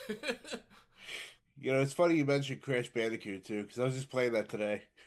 Oh yeah, Yeah, the huge throwbacks. I bought the Insane trilogy Mm, years ago, yeah. and I've been trying to like 100% it. So I started the game a few days ago, and like, yeah, this game's still just it rules. It doesn't suck. We It's still great. play it. People play Spyro to this day. People Yeah. speed run on Spyro. Yeah. Like, I it's was still there. I was having speed running contests with Gunther on Tony Hawk's Pro Skater. Oh my god. Yeah. I actually didn't really grow up playing that game traditionally, but like I've played it maybe once or twice. But Tony Hawk's? it's yeah. Oh, dude. I didn't really grow up, loving the skateboarding games, and I kind of wish I was, more into that stuff. Yeah. But it was super popular. My goodness. Dude, it's never too late, first of all, and play it just for the soundtrack. Oh yeah, The soundtracks soundtrack are is right there, right incredible. where it needs to be.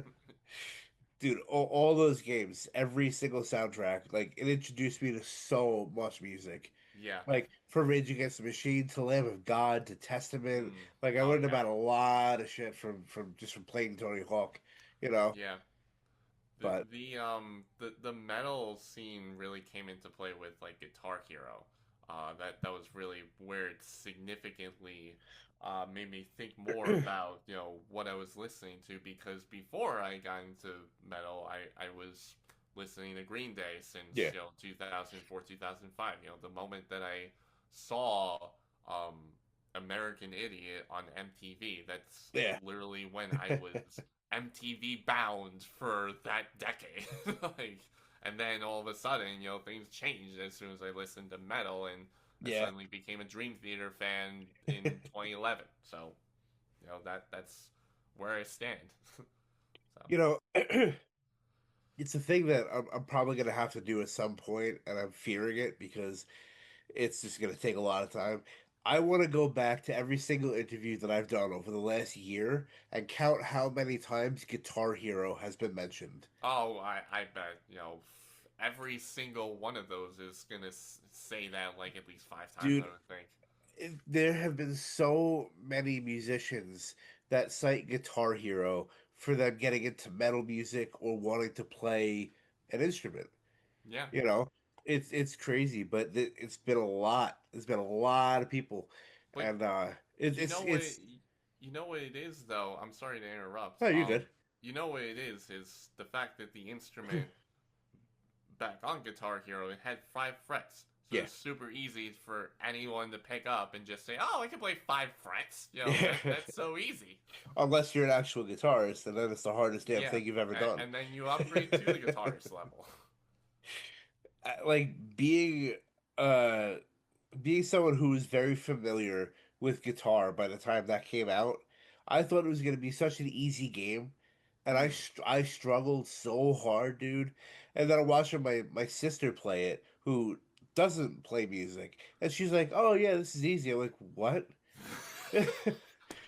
I Like, I remember for some stupid reason I remember um playing on like a medium difficulty back then. yeah, Uh Before expert level was a thing, I played on this medium difficulty on Guitar Hero 2, and I was screaming so damn loud in my room that my parents had to come in and yell at me to stop yelling.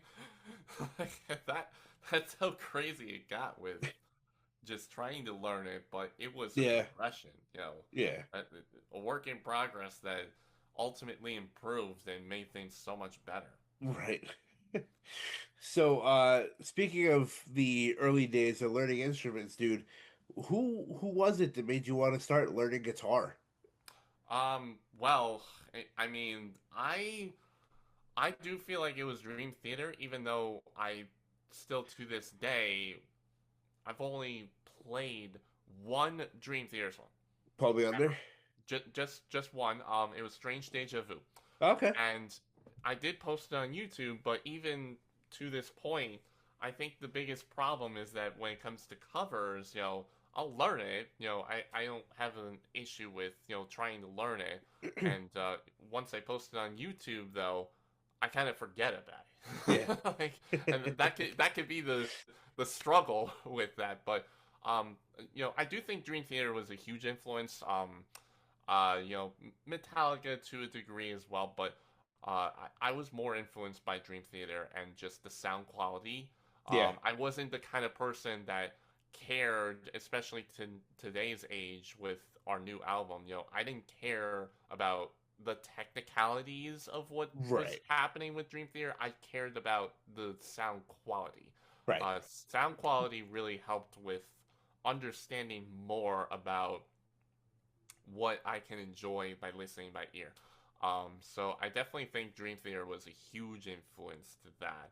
And then that ended up progressing into other influences, especially with this new album. We kind of made some more different influences, which some of the bands that I can mention right now are Opeth, Okay. um, In Flames, definitely another big one. Pagan's Mind is a one. I'm gonna get to that. And Threshold.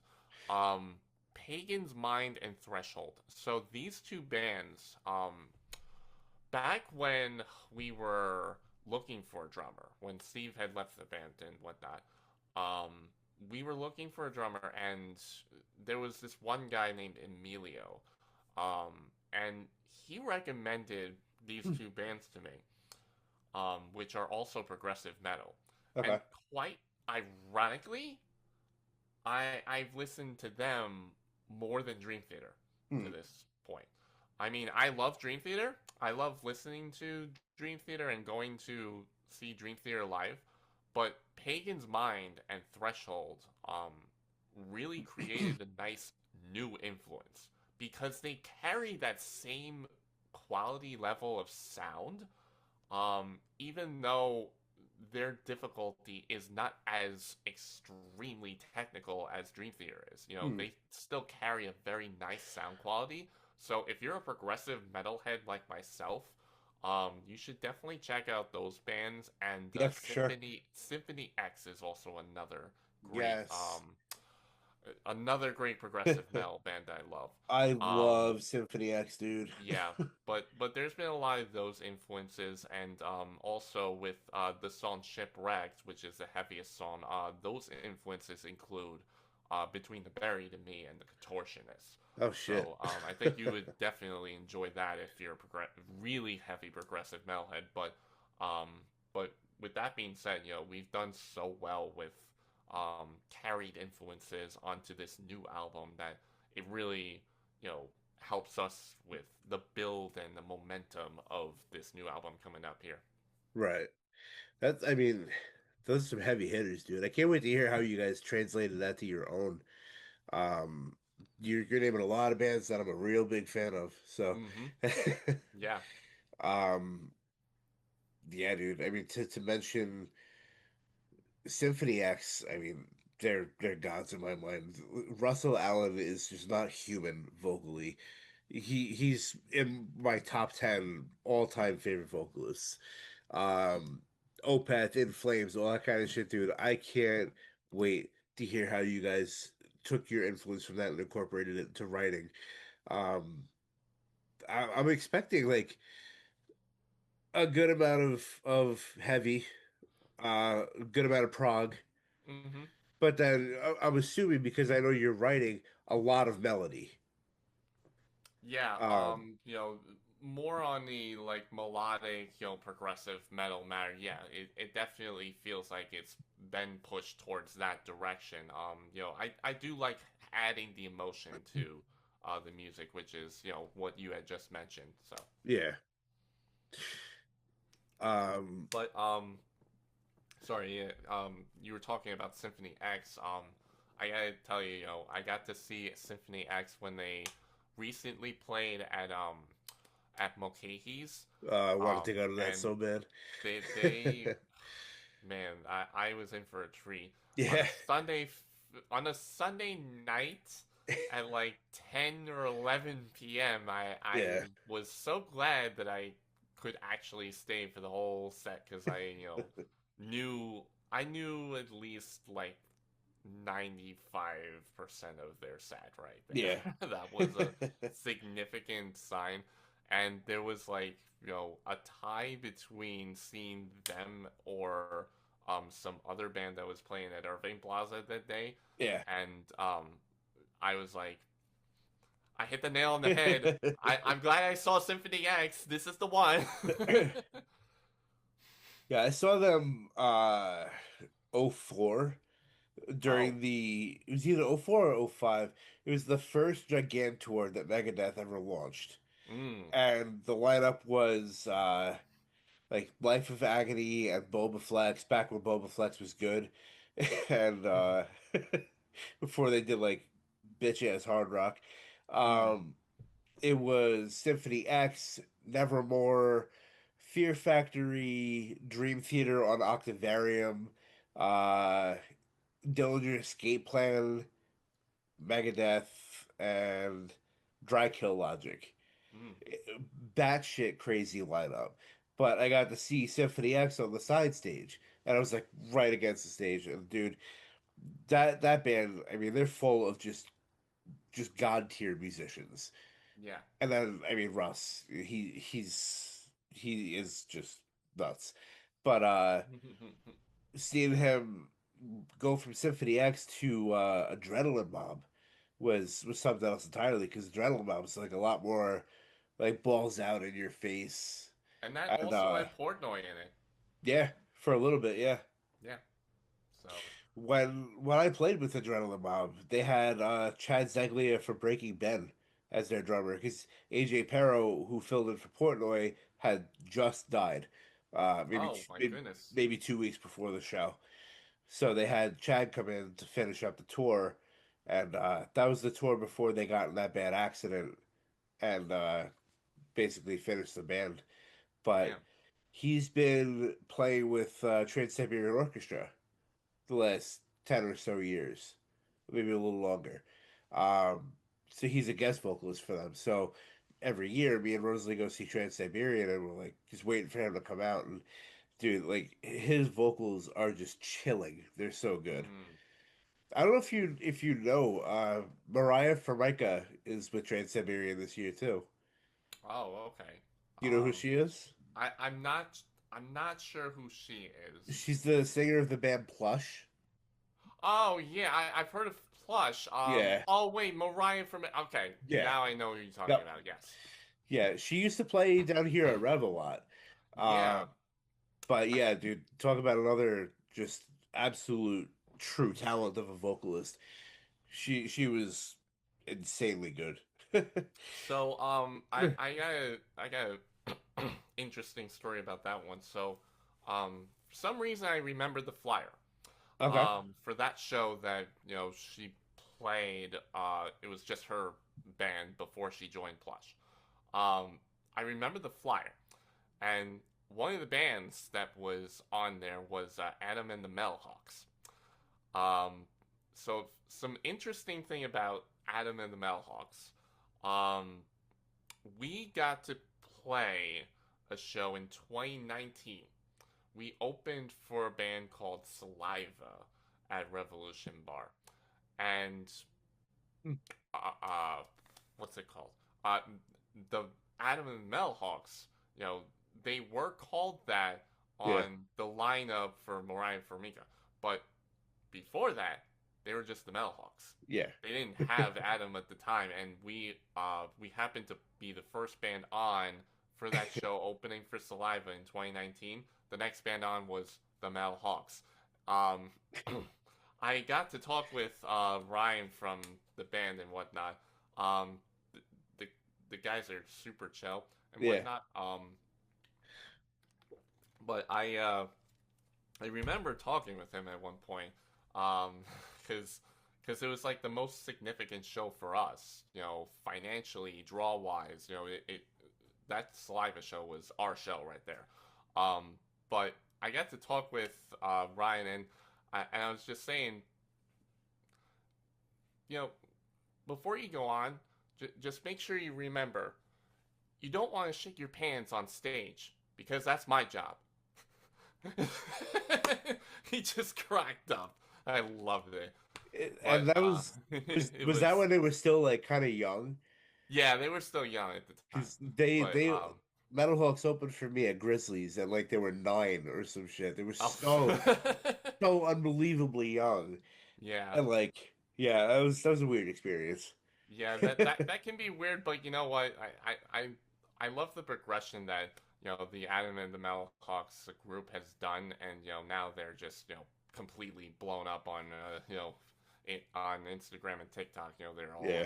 They're all over the place now, right? But I think it just matters that you're gonna see bands eventually that Yeah. rise to the occasion with that note. Sure. You just never know sometimes. Yeah. Yeah, Adam and the Metalhawks is a weird case. I will admit I'm not their biggest fan, Right.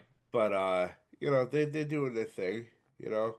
I just think that it went a little over the top with the whole like the dudes trying to just be Jack Black, you know. Mm, yeah, but It's like they did get just to meet Jack Black, and they got involved with some of the stuff that they posted yeah. with Jack Black. So you you kind of gotta give some Yeah, sort of credit props, for them, but like I'm not the biggest fan of them either. But like I think it just matters that they've shown some sort of progression in that sense. Yeah, yeah. I mean, I don't know. It just it always kind of bugs me out when bands are more known for their like the bullshit that they do online rather than the music that they play.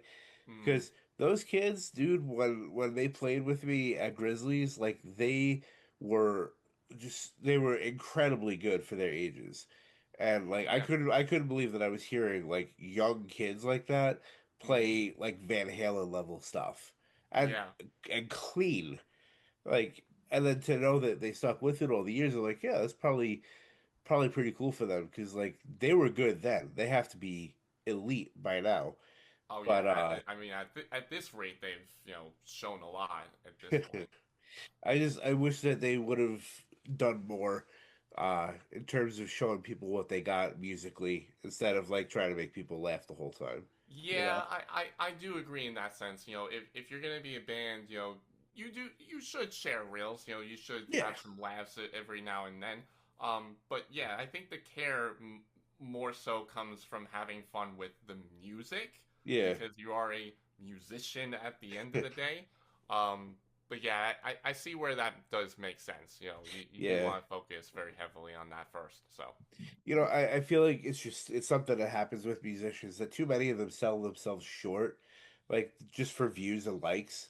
as opposed to Mm, like what they're actually trying to sell you, which is yeah. their music. Yep. And I've noticed, it's a thing now, and it pisses me off to no fucking end, dude.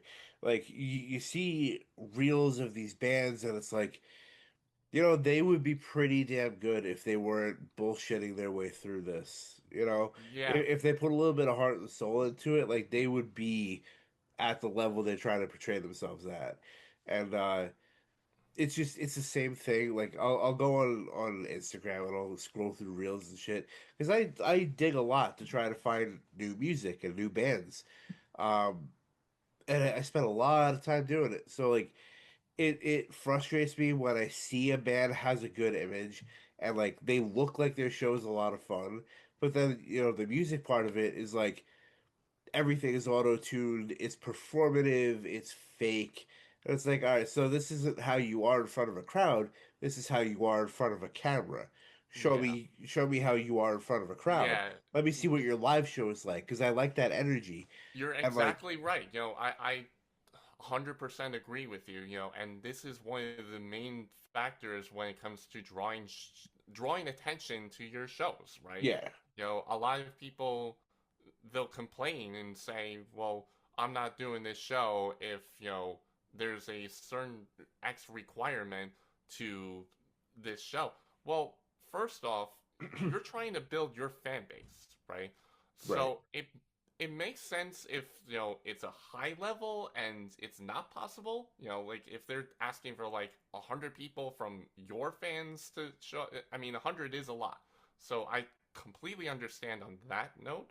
But in the same sense, you have to understand that you want to know who you're drawing to the show, right? Who right, from your friends, your family, your fans, who is coming to your show?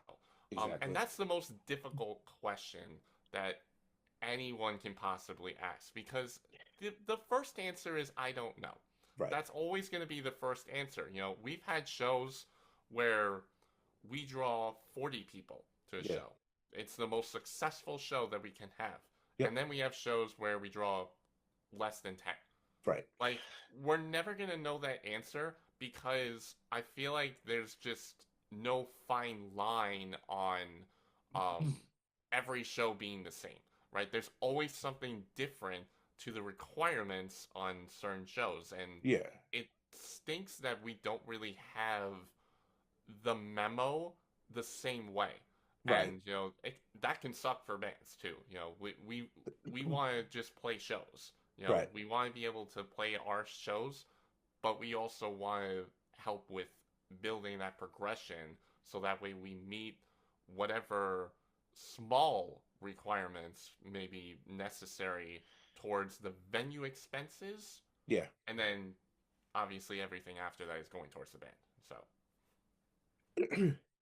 Yeah, it's I tell every new band the same thing, especially when it comes to like family and friends and stuff, because it's a very uncomfortable truth that people don't want to hear, but you can't rely on family and friends. You cannot do it. well, you can, but it's the matter of how well it works, right? Because there's certain circumstances where you have tickets in advance. Right, So if they want to pay in advance, that's their preference, right? right. If they want to pay on the day of the show, that's their preference, right? Yeah. Do you know what situation is going to be for every single person? No, Nope. but you know that they're showing support one way or another in that regards. So I feel like if you know that your family and friends are going to buy a ticket to every show you do, you're one of the rare cases. Because a lot of the time, it's not going to be, oh, well, my parents are coming and my aunt and uncles are coming and these four friends from college are going to be right, there. I understand. It's going to It's be like different. the It's the different big for different shows. shows. Yeah. Like if you have an album release show, probably you Hmm. can count on the big crowd. If you're playing at like Gramercy, you could probably count on the big crowd. But if it's Right. like a random shaker show, it's probably not going to be like, oh yeah, my entire family's going to be there. It's going to be like, well, we have to draw 10 people and we had to work for it this time. It's like Yeah. that's the kind of thing that, it's a mentality where it's really uncomfortable to hear it, and it's really uncomfortable to believe it. Yeah. But if you're a band and you're working any scene, your standard should be 10 people that is not friends and family.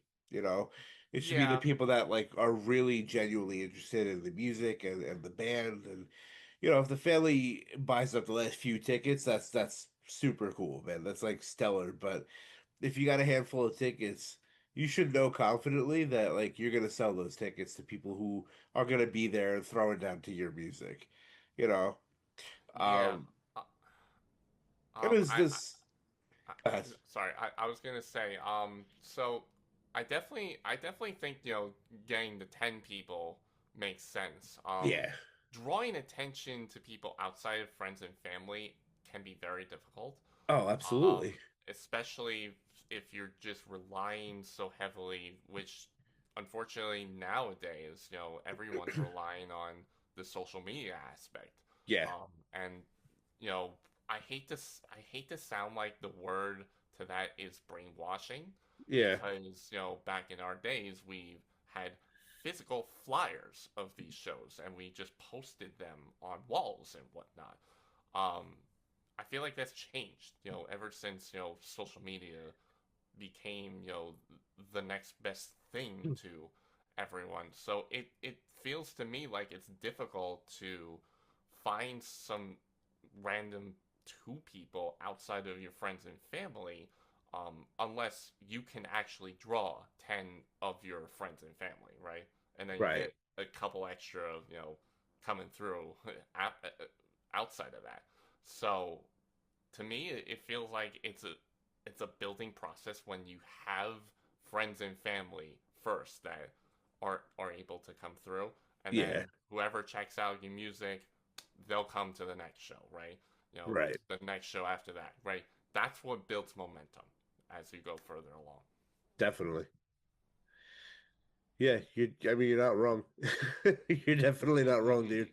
Um, Sorry, I'm trying to do something as we're talking, and I don't know how to do it. You're doing something, you don't Yeah, know how to do yeah. I know that's super cryptic. it. I That's so detailed. I know how that sounds. There we go. I got it. Okay.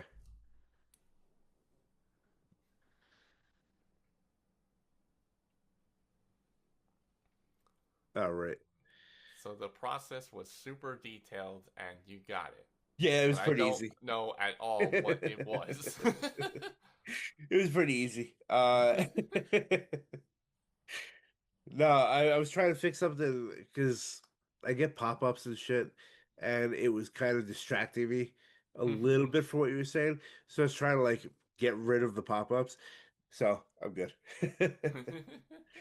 Uh, so yeah, man. I mean, I know you didn't want to go super long with this, so we'll head towards the back end of it. But uh, in terms of this show that you have coming up, like, is this going to be the first of many shows for you guys? Is it going to be like what's the deal looking like for the Okay. summer with you? So that's a really good question. We did wait intentionally. We waited a year and a half until, this April 26th show at Amityville Music Hall, right? Okay. So the last show we had before that was November of 2024. We waited a long time. Yeah. So, for the right reasons, I don't care if any of my past members or current members, Brad, was trying to rush me to try to get a show going. Yeah, Doesn't Brett. matter now. We have a show at Amityville Music Hall. That's the first step that Okay. we know it has been clinched. So now, what we're trying to do, we definitely are planning more shows. I was taking a look this month, a month of January, Okay. if this is being posted in January. But I Yeah, was. that's actually a good point. Let's talk about that real quick. That's okay. But A calendar and is very important with this. This probably won't be out until the first week of February. that's fine. Okay. no problem. Just so I Um, got that out there for you. but anyways, we current to to tack on to the question you were asking. So, Yes. are there more shows being planned? Well, we are supposedly looking into a possible out of state show. Oh, hell Um, yeah, dude. one of which is not technically out of state, but we are looking into Nyack, New York, for a Okay. potential opportunity. And we're also looking into Eastern Pennsylvania for an opportunity. Now, Dope. I would have liked to try to get something going in New Jersey, Yeah. even though Nyack is literally like on the border of Connecticut and northern New Jersey. Yeah. I would have liked to have something in New Jersey, but I think Nyack is still a great backup option because I did try contacting some venues, which are very good venues in Jersey, but just didn't have the availability that we were looking for. So now we're trying to look into Nyack for this, and hopefully we can also get something in Eastern Pennsylvania as well. Yeah. With that being said, though, um, we would love to have more opportunities going forward, but we'd like to just stick with those two for now to see how well a road trip can possibly work out for us. Okay. Now we did have, I will say, the last time we went to Brooklyn in 2024, Yeah. we actually drew 9 people to that one. So we can hope that, with that being said, that we can actually get a few people coming to the Nyack show for that matter, and potentially draw some people there, and hopefully, if this reaches out, like the first single, hopefully if that reaches out to Eastern Pennsylvania, we can get some people coming through for that show as well. Right. So we are very, very hopeful that, within the coming months that we can get something squared away with that as far as we go. Um, but I think what I would like to try to anticipate is that we are trying to work with a weekend show or Okay. weekend tour to make the Nyack show and the Amityville Music Hall show created like it's a weekend Oh, cool. tour for us. So that's potentially in the cards for us as far as more shows go.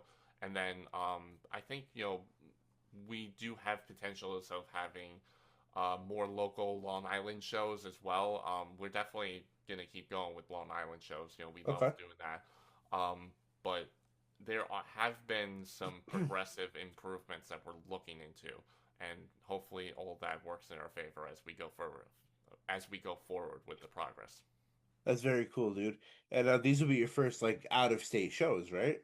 Yeah, Cool. first ever. I will say I did get to play like as a solo acoustic artist. I Yeah. did get to play in uh in the Seven Crest at Teaneck, New Jersey. Oh, cool. So I did get to play myself there, but we're hopeful that we can get an opportunity to play there in the future. Okay. Hopefully we can. But yeah, we're keeping our options open as far as that goes. We're gonna work with this as best as we can. And anything past the April show that we have at Amityville Music Hall, if there's any opportunities, we would love to see what's available. So Yeah. Cool. Uh, yeah. I mean, this always stuff happen on Long Island. It's easy enough to book a show here, you know. Um, I mean that's kind of getting into AMH is probably the hard part, you know. yeah, Uh, I'm aware of the expenses for that, but yeah. I'm able to work through that. Yeah. I mean, when I understand now the marketing side to the music scene and just, knowing what the expenses are at Right. that point, there are questions, of course, but the matter is you're able to get a show going one way or another. So Yeah. we just keep pushing forward and, doing the best we can to have fun at the shows that we can make it to. So, Yeah, for out of state stuff, talk to Dylan from Resist Temptation. mm-hmm. and Rob from And Dead Within Days. Robert Pepe from Dead Within Days. I was just talking with him today Yeah, about a possibility of Allentown, PA. So yeah. They are two super smart guys when it comes to how to book outside of New York and uh, just in general with the whole marketing and understanding the scene thing. hmm Two very, very smart people. yeah, So I would lean on them for sure. yeah, and I think it's very meaningful that both of those guys, they were a part of one of our headline shows back in 2023, I believe it was. Oh it wow. was it was Steve's last show with us, the Oh, drummer. okay. Yeah, so it was us, Agony of the Fallen, Oh back wow. before it was Dead Within Days. Right. Agony of the Fallen, Resist the Temptation, Pine Street. Uh, amazing, amazing lineup. I love it. Yeah. And even today, Dylan tells me, every single time we meet up, he's like, "Yo, that show, man, in 2023, like I still remember it. It was the best show we've ever had." Like it means a lot. Every Yeah. single time I hear it, it means a lot. So, we try to do the best that we can with our shows, and make sure everyone's having fun with it. So, Yeah, that's really all you could ask for. You want it to be a good experience for you, but you want it to be a good experience for the people that are attending too. You know, yeah. but I don't have many worries, dude. I think that you guys are gonna do fine.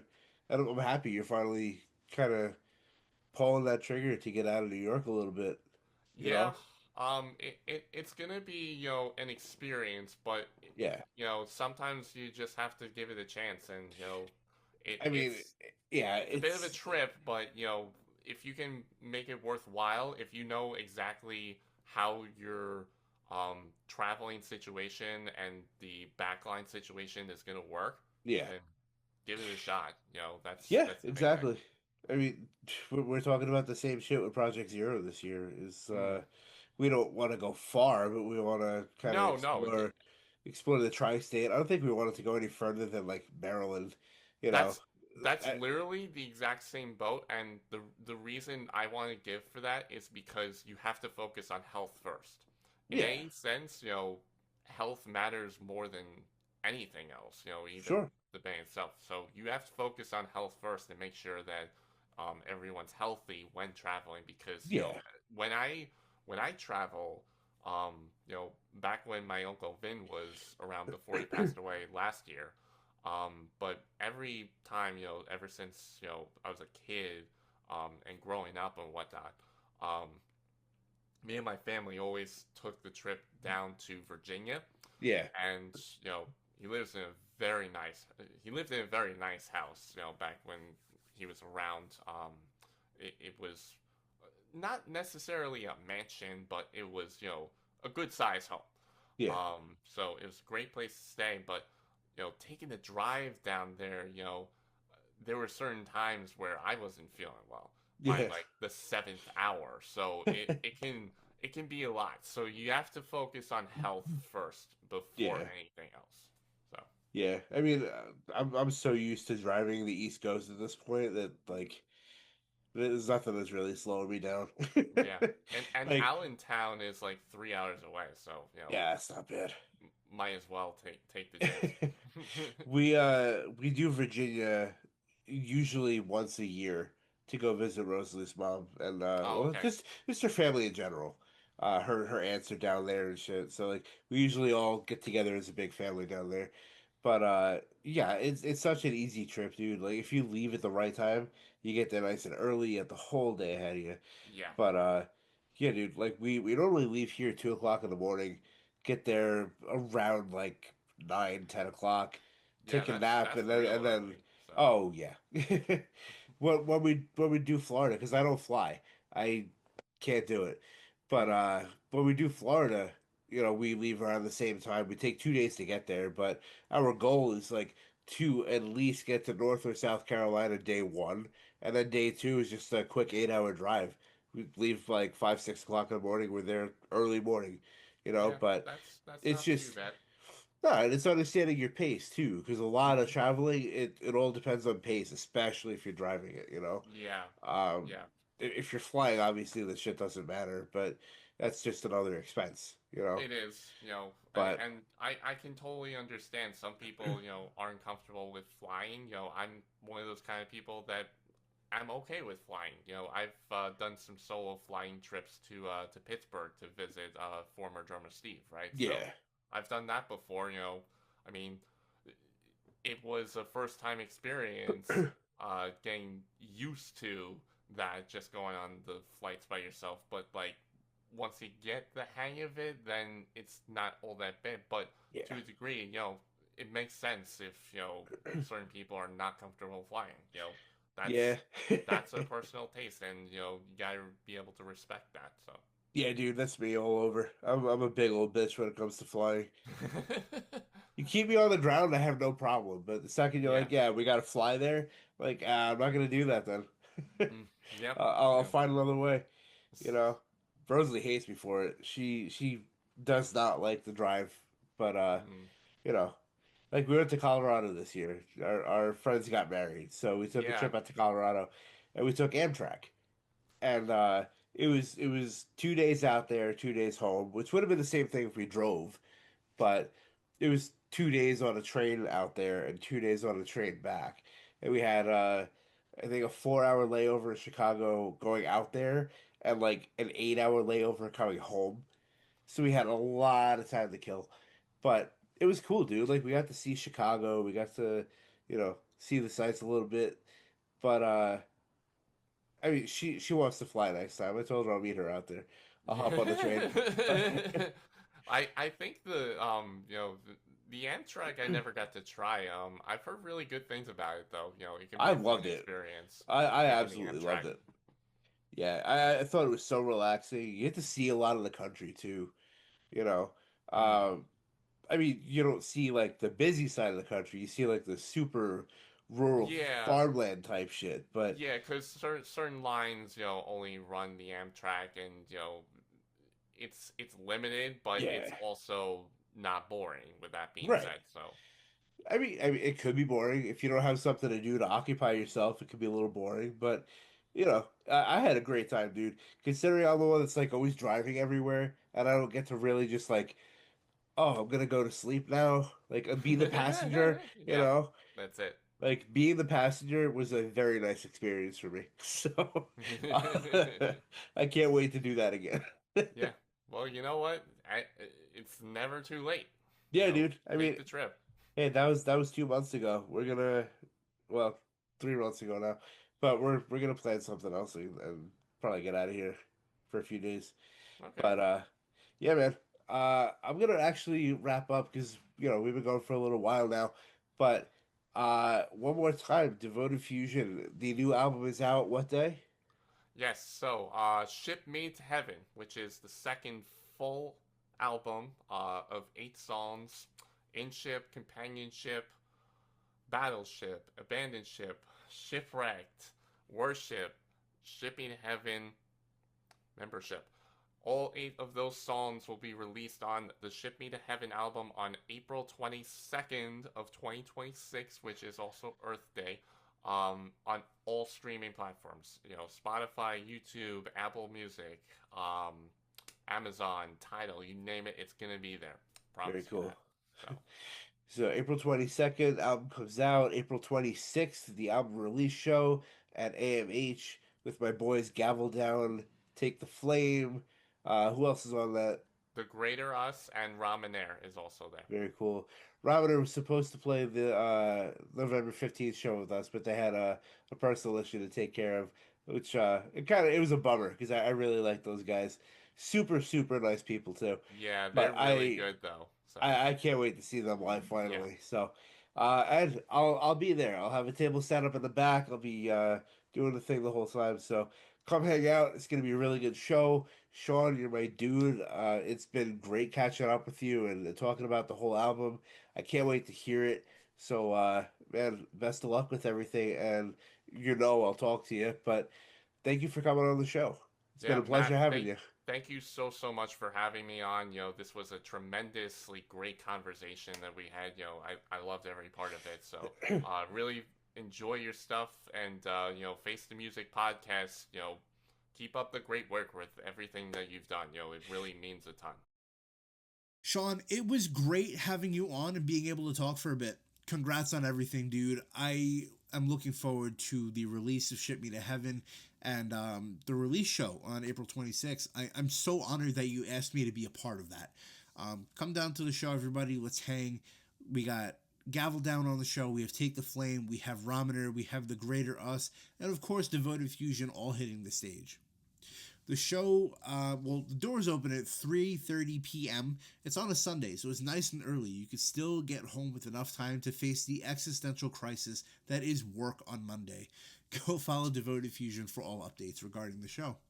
Thank you so much for checking out another episode of the Face of Music podcast, everybody. This wraps things up for us today. Remember, my friends, the easiest way just to help me out, just tell someone you know about the show, interact online, and just keep doing what you're doing, just listening to the show. It means so much to me that you're even here.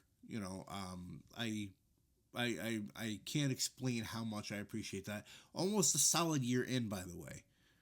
2 weeks, and it's going to be one full year of Face the Music podcast. And I know the math doesn't math on that because we're on episode 40 and we should be on episode 52, right? Well, I took some breaks, okay? Sue me. But you guys, you have been listening to the Face of Music podcast. Be well, everybody. Be safe.